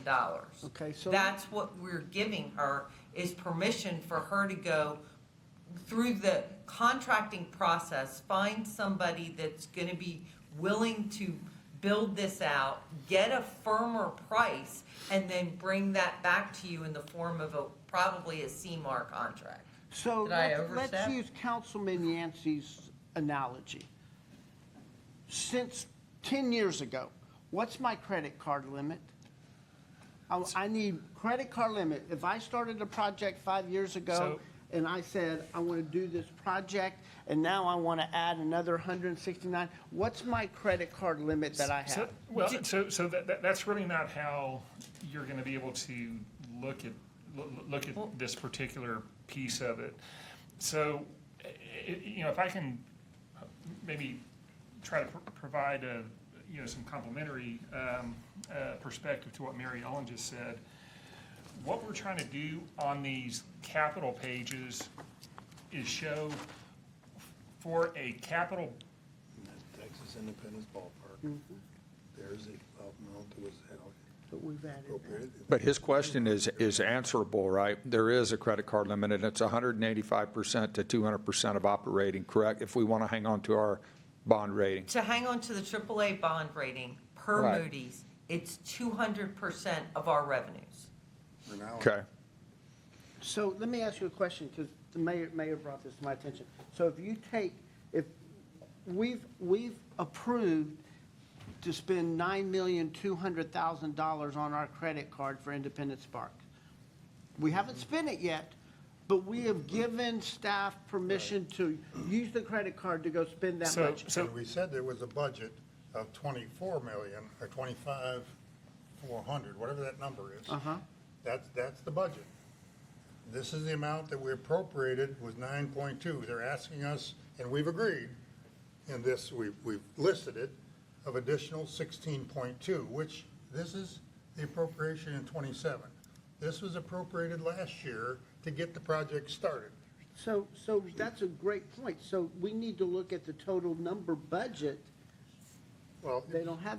Well, but you keep going across all of them. Yeah, you got a big budget, but. But I guess I'm spending money. 2 councils ago, they did this exercise and they said, I would like to go spend $5 million on streets rehab. That was 5 years ago. We gave you the credit card to go spend $5 million. You're spending it. Now you're coming back and saying we need another 25 or 2.5 million to put on the credit card for. This isn't all on the credit card. Yeah. I know, because you spend money on the credit card, then you pay your credit card So off. I think well, it's, if you're sitting there assuming this is all debt, And again, on these capital It's an projects, appropriation. again, these are long-term infrastructure projects that are going to have a useful life, typically anywhere from, 15, 20 to 30 years, depending on what it is. And it's correct, we have multiple ways that we pay for these particular projects.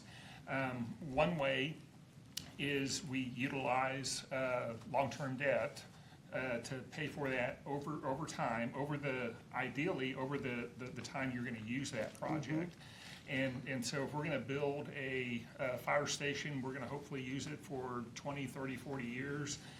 We limit how long we issue the debt for, but we're going to pay that back over the 20-year period. It's a really good example we need to talk about, by the way, fire stations. Sorry. Yeah, and so what we try to do on the capital side, again, because as Mary Ellen said, these projects span multiple years. They can span 2 years, they may span 7 or 8 or 10 years, depending on what it is. And so what we try to do is we try to look at overall, what do we think this project's gonna cost? And so we think let's just say the fire station project's gonna cost $18 million, for example. And we say, okay, that's the project budget that we're gonna have for that particular fire station. And what we then do is we look at when are we gonna try to build this station? Okay, we're gonna try to build it sometime in the next 3 to 4 years. Well, the first thing we're gonna have to do is acquire land, and then we're gonna design it, and then we're gonna go under construction on it. And so that may take a 3 to 4 to 5 year time frame. When we actually come back in and appropriate the money in a particular year, we're saying of that 18 million that we have for that project budget, and it's time to get started, we're gonna say we want to appropriate that 18 million for that project. We may not spend that 18 million until completely until years 3, 4, or 5, depending on how long it takes to build that particular project. So if we then spend 16.2 million in 2027, will Texas Independence Park Phase 2 be on our 2028 budget discussion? So it will not show up in additional appropriation. Where it will show up is when you look at fiscal 28, we're saying we're gonna spend $7 or $8 million worth of it in fiscal 28. And that's where we're saying we have, when we appropriate the funds, but then we show the 5 years that we're gonna actually spend the money, because it's physically not gonna be possible to build, the entire Texas Independence Park in a 12-month period. That's why these capital projects span multiple years, a little different than what we do on the operating side. 5.25 years on average to complete our capital projects, inclusive of the railroad crossings, which drag it way, way out. Right. And there's one more piece to that. You talked about the credit card. So the credit card would be when we go out and ask for permission to actually issue the debt. And that's a whole nother process and evaluation. And what we do with that, if you remember, when we were in the budget for FY '26, we thought we were going to come back and ask y'all to permission to issue debt of about $100 million. Right now, we are in that debt issuing process, and we are asking to issue $37 million. That's a big difference. And that difference has to do with project underruns, where we maybe said we need 16.2 million, and Jennifer and crew have done a great job at getting that number down to, no, we only need 14 million. So we don't issue that debt, we don't ask for that cash. Or where it's rained and we can't get to a project, so that project has to go out another year, so we're not gonna ask for the cash too early, because there's consequences for us doing that too. So it's all a big balancing act on this debt side related to capital. But the first thing we need is permission to move forward with specific projects. That's an appropriation, and that's what we're asking for. Okay, so, and I think I've got it, so just a couple more questions. Council 4 years ago, sat here and said, we want to spend $25,400,000 on Texas Independence Park. That was a brand-new project. That had never been on any report. That was a brand-new project that we're going Baseball to do. fields, the whole thing. Okay, and then staff, Jennifer and her staff can start moving forward with it and says, okay, this year we need 9.2 million, next year we need 16.2 million. Of what we're looking at right there on the screen, how many new projects that had never been on any of the old continuation projects are on there for this year? Because Councilman Smith said the same thing. The You just asked the same question. remnants of prior projects Look at the items remain that have until no- it's expended. No new money. So essentially, The items that have no new appropriations would be items that we had from last year. So we're not asking to add more appropriations to some of those that are the lines that don't show any numbers. So essentially, the new appropriations is the 116,400,000 that council has directed us to find a way to figure out how to start those projects. The 16.2 million on Texas Independence Park is phase 2. That's why it's got the parentheses and says phase 2, because that is the new piece of the park that you're asking for. And I think another point to make, not all of these items, and we talked about it, but the big ones, you're making decisions within the next few months that you're actually going to go ahead with it. Particularly the one we had the big debate yesterday about the Public Works facility, there'll be a decision about that. So once you decide you're going to do it, you need to have some money to complete the job, appropriated. Now, when they actually float the bonds, depends. No, Okay, all right, okay. I fully understand. But some of those, like drainage revolver, signals and intersections, well, that's a placeholder. So you say, okay, cut that from 6 million to 3 million. That just means you haven't appropriated very much. Maybe next year you're going to have to appropriate 3 or 4 or 5, 6 million more once you see what every traffic signal intersection costs $1 million, $1.5 million. So I think unless you get a state I grant. think I understand. Let me ask one more thing. What is our total current balance in capital projects? For 2026, what is our current what is our budget? What if we, I'll use your terminology, You mean the appropriate- projects that are currently underway right now? Yes. So you're driving down the street and you see, No. Projects that council has said, yes, move forward on, might have been last year, might have been 5 years ago. It takes 5.5 years to complete a capital project. What is our current 2026 allocation? capital appropriations, I think is what he's looking for. So in last year, at this time, when we were talking about the FY26 budget, the capital portion was about $84 million from a year ago. Again, comparing the 181 million to where we were at this time last year, it was about 84 million. And again, so that's an apples to apples comparison. If you're asking what's the balance of every project that's been appropriated and that's underway up through FY26, we'll have to do some work to get that particular balance. So Jennifer, we've given you 50 projects. Okay, you have 50 projects you're working on, and you have a budget on all of those projects. 87. Whether they've started, whether we're in the design work, whether we're shoveling dirt.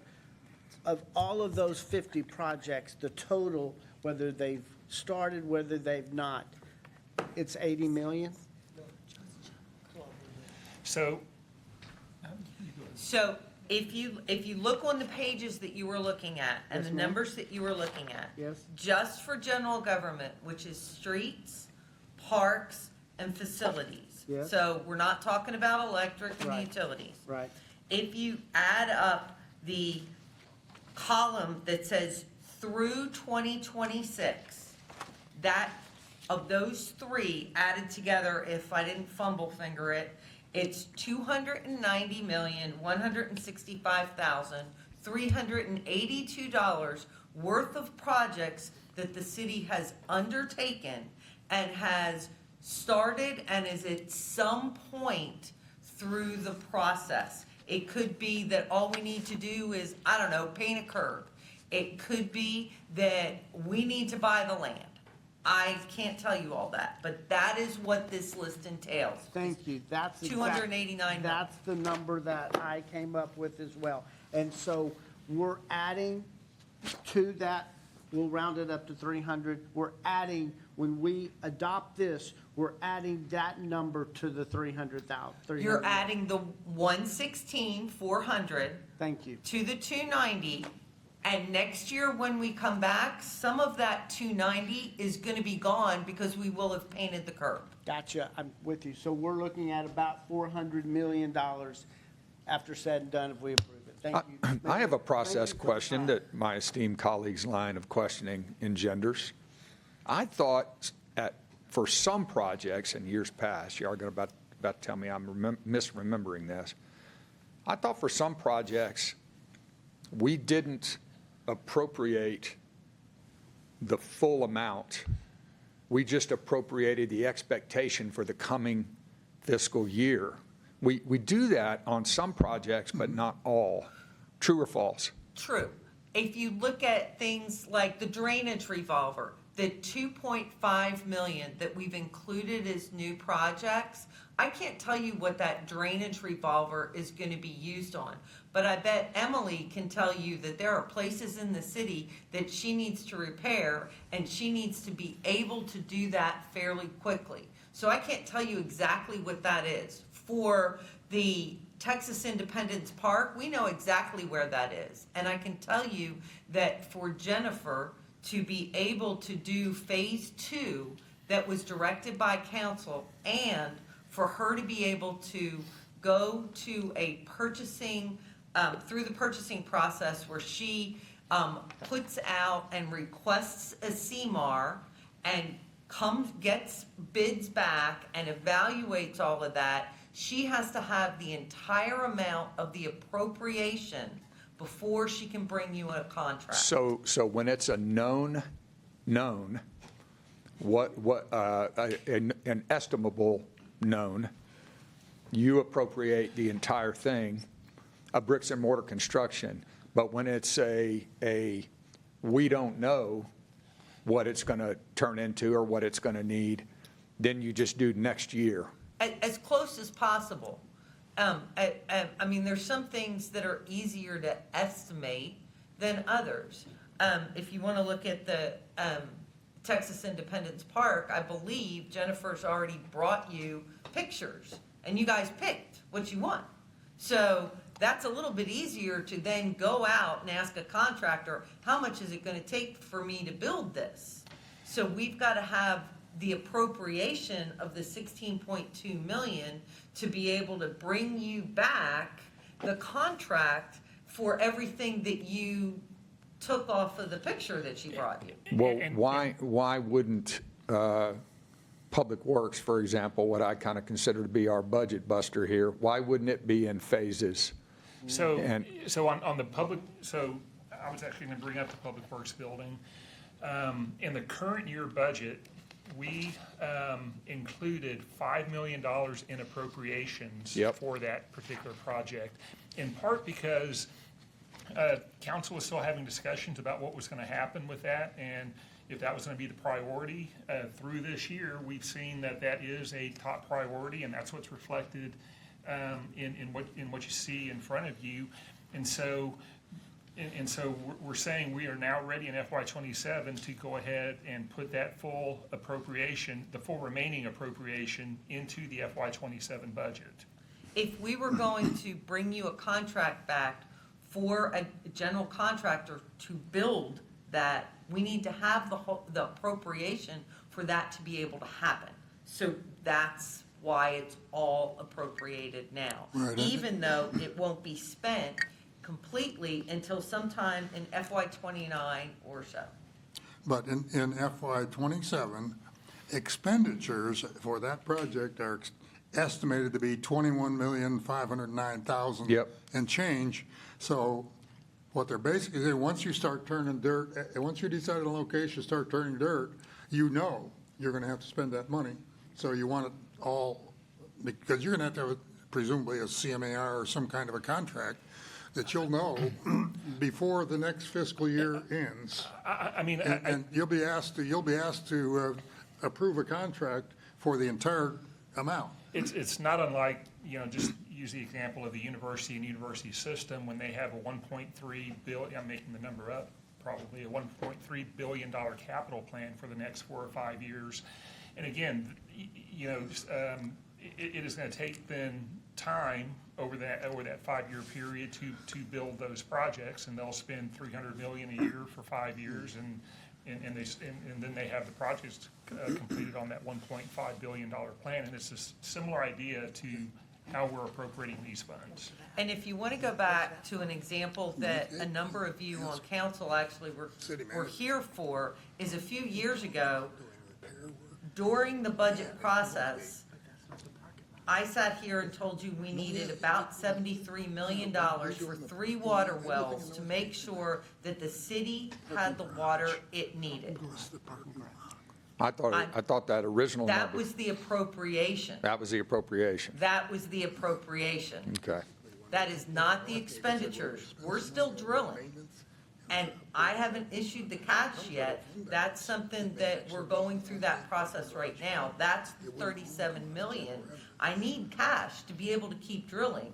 But that was the $73 million that you appropriated in water. But to even let that contract from the very headwaters of the project, you needed an appropriation in totality for the life of it. Right, because what general contractor that does drilling is gonna get to that point where they're gonna enter a contract with you and not be sure that the council, which is the decision-making body, has given permission for you to drill. It's not just that, you also have I believe there's a statute that requires an appropriation before you let a contract. Right. The law. Right, so we're doing all of that. This is the contract, or the projects that council has directed they want us to move forward with. To do that, to move forward, we've got to have your permission. That's the appropriation. So Cool, thank you. Do you have one more question, I sir? have tried to make it one Two- more two question. questions. 2 questions. So what I'll does, give you 2, and then we're going to go to somebody else. what is the city manager's thoughts about $5 million for Northgate and $7 million for Wolf Pen Creek? And as a follow-up question, if we are going to discuss Texas Independence Park and modify Phase 2, we're already in the game, right? We're already moving forward with developing that park. How can we change midstream? Well, I guess, in terms of, I'll maybe answer the first part of your question. In terms of Wolf Pen Creek and Northgate, those are kind of placeholder numbers, because the council has said, we want to do something in Northgate. And we have talked about a lot of different things that we could potentially do in Northgate. Maybe it's going to be some kind of a venue, maybe it's going to be some improvements to the parking lot. That part of it hasn't been defined yet. And so that $5 million is trying to say, if we want to do something substantial over there, we're going to potentially need some resources. We're going to ultimately going to need more direction from council as we continue to go through the discussions on Northgate as to exactly what that is going to be. And so if they bring a contract back and say, that's for Northgate, $5 million, and you say, whoever, not you, the council next year will have to review that and say, yeah, that's in line with what we thought we'd do in Northgate, so let's approve that contract. if it's more than 5 million, they can't bring us a contract for more than that, or a series of contracts for more than that, because there's, as we talked about Northgate after the small area study, there were several things that were low-hanging fruit that we said we could do, parking garage, but some of those funds might not come from the general revenue fund, they'll come from other funds. And so, but you will have your chance to decide whether that contract covers what you thought was going to happen in Northgate, and the council at that time will have that decision. Because we haven't. If you don't like it, then you say, okay, we're not going to do anything in Northgate, then they'll take it off the project plan for next year. Yeah, I think the mayor's right. Because we haven't nailed down exactly what we want to do there yet, we'll bring that information back to you so the council as a whole can decide whether that's the direction you want to go or not. You get several bites at the apple here. Same thing with Wolf Pen Creek? Yes. But once you do and you don't, once you've let a contract, you're in it to win it. Once you get the contract, Once you let a contract, you're in it to win it, but just an idea. Hypothetical, please don't take this as gospel. I decided, or one person of council wants to do a rec center. Can I put rec center on there and put $5 million on just a rec center as a placeholder that I want in the future? If council decided, it'd be a budget amendment. As we talked about in the strategic plan, we got a majority of you to agree to put this on there. Okay, We would that's get a fair majority enough. to put it on there. That's fair enough. To answer the question about Texas Independence Park, there's always a stopping point until there's not. Next month, or coming soon, there will be a contract for construction. So once there's a contract for construction, this 16.2 is already committed. If the council approves it. correct, we're building something. If you decide that's not what you want to do, we will have to go back and redesign, because we have been moving forward in a direction to design based on the direction we've gotten from council. When we talk about value engineering to take out something like $3 million, we've already taken out approximately $10 million. What we took out was the restroom and parking area off of Midtown, which was something that was wanted by council, and The dog Councilman park. Schaefer was. Not the entire council. Correct, but you are correct. That was discussed with the council. We've reduced the width of the paths. We removed the fishing pier. We removed the dog park, reduced the number of pavilions. And all of those things are still in the original design that could be done later if there was a desire by councils in the future, right? Those we've left in what we've called kind of menu items. There is not another phase of Texas Independence Park, but those are kind of still out there that if there was a desire in the future, these items could be added as there were funds available or a desire. And Veterans Park is a good example that was funded over 20 years or 25 Right. from the original design and varied over time depending on council's interest and will at each stage. Right. And this project, again, big project, and what we still have out there, parking, all the signage, we've got the fishing pond, the bike hub, pump tracks, the dirt trails, the disc golf course, playground, pavilion, and all those types of things. We have several large grants to finish out the trails there, and we have a very generous donation of $500,000 for a playground structure out there. And so these folks are kind of waiting for this as well. But this is, we're not at a point where it can't stop at this Gotcha. point. When the contract is issued to start construction, that's at that point. Okay. Thank you.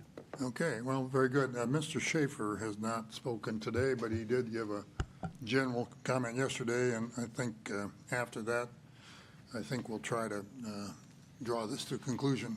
Thanks, Mayor. I won't take long. I appreciate what my fellow council members have said today, and you all did hear sort of my reaction yesterday to things. I still am in favor of this list, and I appreciate Councilman Yancey being willing to put Hensel back on, because folks know this is something I've spent a lot of time thinking about and encouraging over a number of years.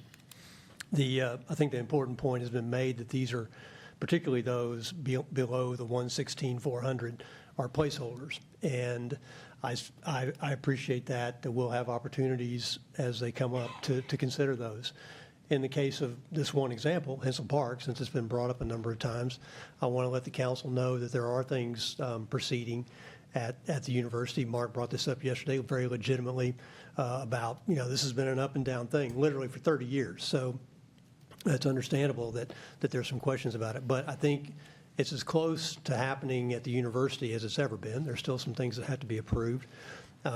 I guess one of the things I like about leaving Hensel in here is that if it happens, it may happen sooner than FY30, with all due respect. And if it does, I just hope the council will say, well, we had it in there as a placeholder, it's something we wanted to do. Now let's figure out if we can do it earlier, and I realize we may or may not be able to, but I think it's important to have it in there in case we have the opportunity to consider it, which would be true of any of these things. So that's where I am. And I think we've talked about it. I like all these things. It provides direction. And I think the things above the 16,400, I'm absolutely in favor of approving and starting forward on. Okay, the only, and again, acknowledging Mr. Yancey's suggestions, the budget buster, as he refers to it, is the Public Works facility. Frankly, I think I'm in the majority of council that says we've got to do something. Yes, we have not yet determined the location. If I look at his recommendation, it suggests that we invest money. We reduce that amount and just invest money to add some facilities at the current location. To me, if you make that decision, you are already making the decision where it's going to be, because you're spending money on a property where we haven't really decided yet to actually build out the whole thing. And we might wind up doing that, but I'd hesitate to change that with the very specific recommendations and suggestions he has in mind. I like the idea that we're not adding to the budget anything beyond the 116,400. I didn't think yesterday that we were planning to do that. This is a really good summary that says, well, when the CFO comes back to us next year and looks at our debt capacity and all his assumptions, he'll probably have a little different statement with respect to what our debt capacity is and whether those other items listed as FY 28, 29, 30, and 31 can be done without a tax increase. And if not, then that council at that time will have every opportunity to make the decision to put it in the budget or not, and modify it or not. For example, future street rehab. They can't tell me today what those streets are. I think Public Works can give me an idea because they've got a 5-year plan as well. But the future council can make the decision to slide that a year down the road or whatever they want to. So there'll be option to make future decisions by future councils, and there will be always the option of deciding on a contract at the time the contract comes forward. And if that doesn't fit the future council's interest, then that's fine. They'll just not do it. And our looming. Or they modify it, send it back to council, modify it. And our looming fire protection challenge. Well, that'll have to come next year when we see what it is, and if the city manager, deputy city manager wants to comment on, you're speaking, I assume, of Fire Station 4, which I consider to be, it's a headlight coming down the tracks at me, yes. Maybe looming is not quite the right word. I'll let the deputy city manager give me his thoughts on Station 4. Yeah, I think, as everybody knows, we're in some discussions with Texas A&M right now. It appears that they're probably moving in a different direction as it relates to Texas Airport, the rescue part of it. Now, we still operate out of Station 4. We've got an ambulance, we've got an engine in there, and we respond to a lot of calls on Texas A&M University property from that station. So I think they're in agreement with us that if the decision is made that we should vacate that building in the future, then they want to be somewhere close in proximity. And so we're in discussions with them about some land that's on A&M property and see what that looks like as we continue to move forward, but we still got a long ways to go. And then we've also even had some brief discussions about the feasibility that they run ambulance service, we run fire and ambulance.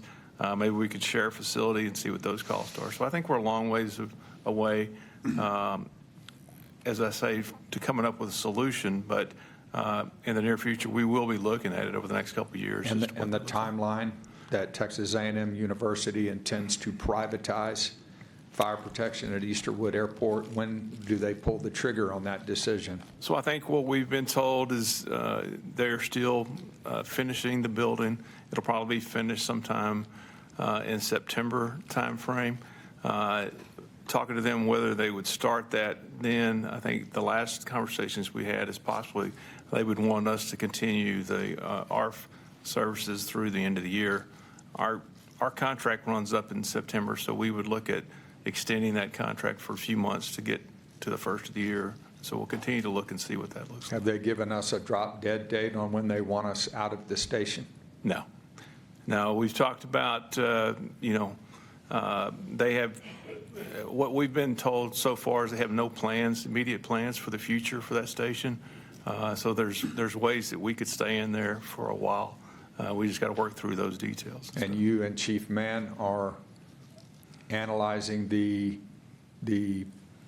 blackout period for fire protection for Northwest College Station, inclusive of some of the support for high-rises in Northgate, and for the largest landowner on the northwest side, which is Texas A&M University.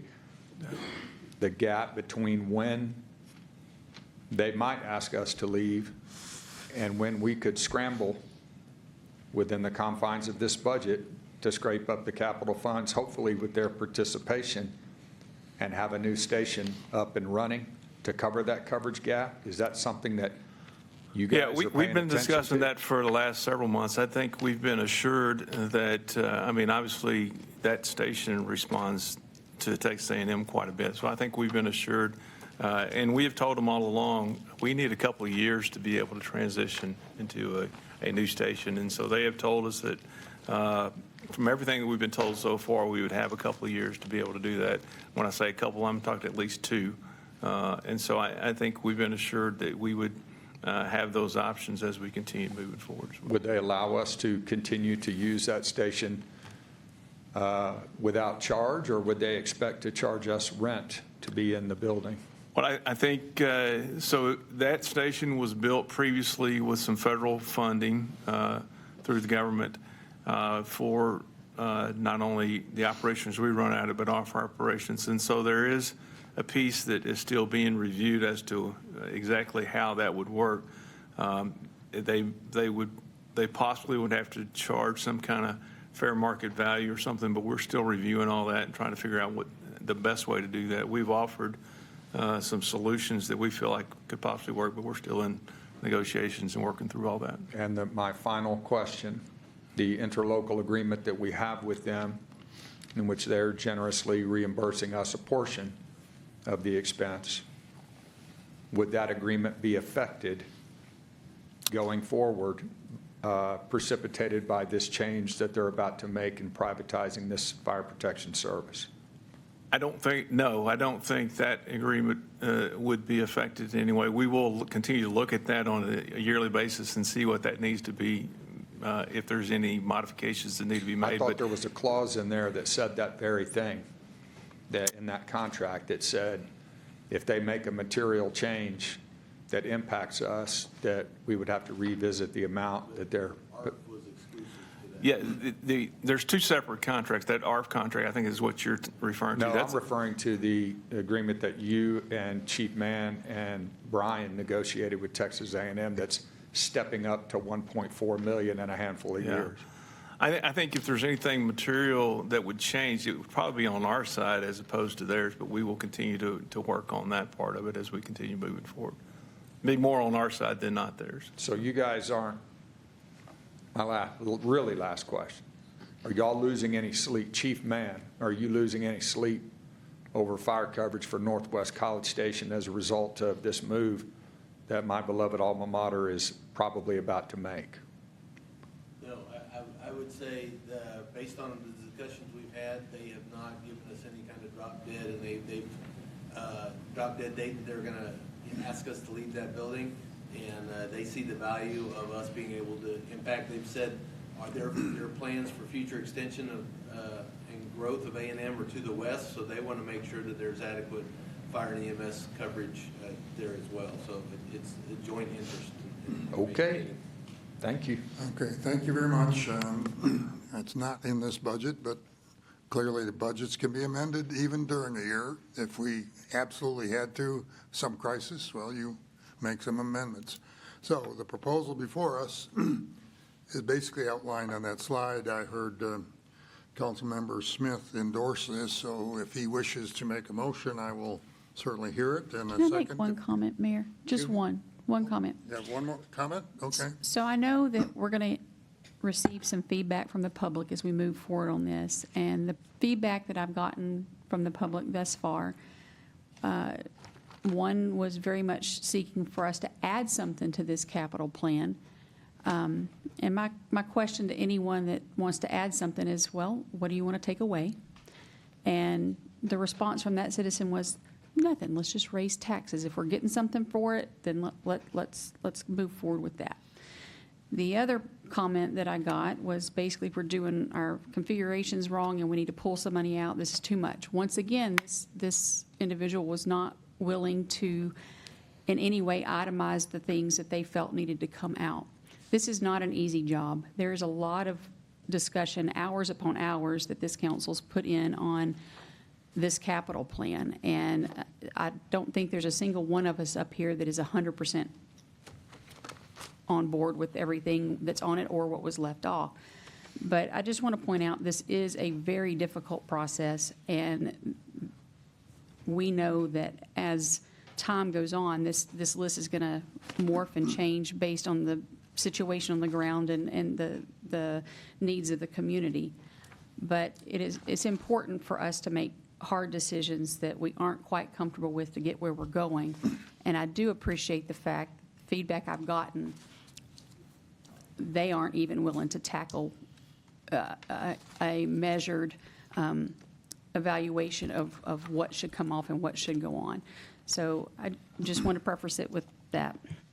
Thank you very much, and I would suggest that if I think the comments, I've seen one or two of those same comments, frankly, about $53 million is not being appropriated out of that $169 million this year. It will be supposedly added in next year, but the council next year will make that decision at this same meeting. Most of those items will appear because I assume most of the council members at that time will want to see some of those things done anyway. So we have actually reduced $53 million off of the capital plan added this year. And if somebody wants to debate that, they can come back and debate with next year's council about those other items. Okay. Did I hear a motion from Mr. Smith or not? I'll make a motion that we adopt the capital project appropriations that are presented in the budget.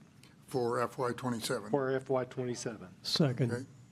Did I hear a second from Mr. Schaefer? Okay. You've already spoken to that item, so I don't think we need a whole lot more speeches. You will have a respectful abstention here. I understand that, and particularly related to Public Works, because you're not convinced yet where it should be. Neither are we making a decision where it's going to be. It may well be at that location that you prefer, but that is to be decided when we get further information back from staff. So your objection will be accepted as well. So any further comments? So we don't have the ability to line item out anything. It's all or nothing. Well, the correct? motion on the floor is all of those items down through the $116,400,000 are to be added as appropriations to allow staff to continue the planning and spread that out over the next 5 years. And within, as I understand it, that's within the debt service capacity as you would estimate it currently, right? Those items. These items are in the estimate that we would have as of right now. Remember, that estimate is Yeah, our tax- preliminary. Is preliminary. We don't adopt the budget, the whole budget, until the same night in August. Correct. When we adopt the tax rate. So if we find that because the tax rate doesn't at all follow what we're thinking it will follow, well, we'll have to make some decisions that night about raising taxes beyond what we would normally do or take some of these items out. But right now, the motion on the floor is to add into the budget those first number of items that are listed as being added in FY '27. Mr. Mayor, As they are. so no other meetings that we will have regarding the budget will discuss any of these capital projects? No, we don't adopt the budget until October. I mean, you can make an objection now if you want to take an item out. You could amend the motion to eliminate an item or change a number, but help me understand why. You're not adopting the budget. You're not formally adopting the We're not adopting budget. We're simply directing staff to include those items in the budget to be adopted in late August. And But there's no point, if you really believe strongly you don't want some of those items in there, or you want to change a number and you have a rationale for that, that's better than the rationale, you need to make an amendment to the current motion. Okay, not hearing anything further, I will call the question. All those in favor of the motion as stated, that is to include in the capital budget, the items that are listed there as FY '27, as with the numbers that are associated with it, signify by saying aye and raise your hand. Aye. 1, 2, 3, 4. Respectful abstention. Okay, and those opposed? What? We have none opposed, we have one abstention. So we have 6, 0, 1, and the abstention is Mr. Yancey. Okay. That's just directing staff to put it in the capital budget, and we will adopt the entire city budget, just like we did last year in August. Just speaking for myself, as one member of council, you would have to have a good argument as to why, and I will acknowledge Mr. Yancey had an argument that didn't carry the day on Public Works facility. I didn't agree with it, and that's not how and that's why he abstained. So we will come back in late August to approve the entire budget, and we'll hear we've got a public hearing on the 23rd. So this will show up as part of the proposed budget that the public will comment on the 23rd, correct? So, yes, just as a reminder of the next steps in the budget process, next Thursday, July 23rd, is the public hearing on the budget for council, for the public to have an opportunity to express their thoughts on the proposed budget. And then in August, I believe the August 13th meeting, we should have our members from the appraisal district and the tax office, so that we can then present to the council what our no new revenue rate is, voter approval rates. All of those should be calculated by that point.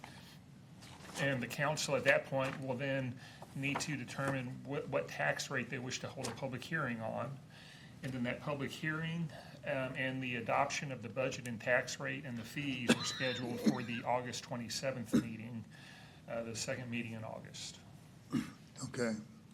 Now, how does the public, you have out there a proposed budget that you came to us with, but we made a few minor changes, but some significant changes in the, maybe we didn't, I don't know. So really, in terms of the capital piece that you all just said to add, that is already in the it's already proposed in budget. okay. So that is already in the And so proposed you had budget. already scheduled these other ones out, you just hadn't listed that. And council made a few revisions earlier today on the outside agency Right. funding.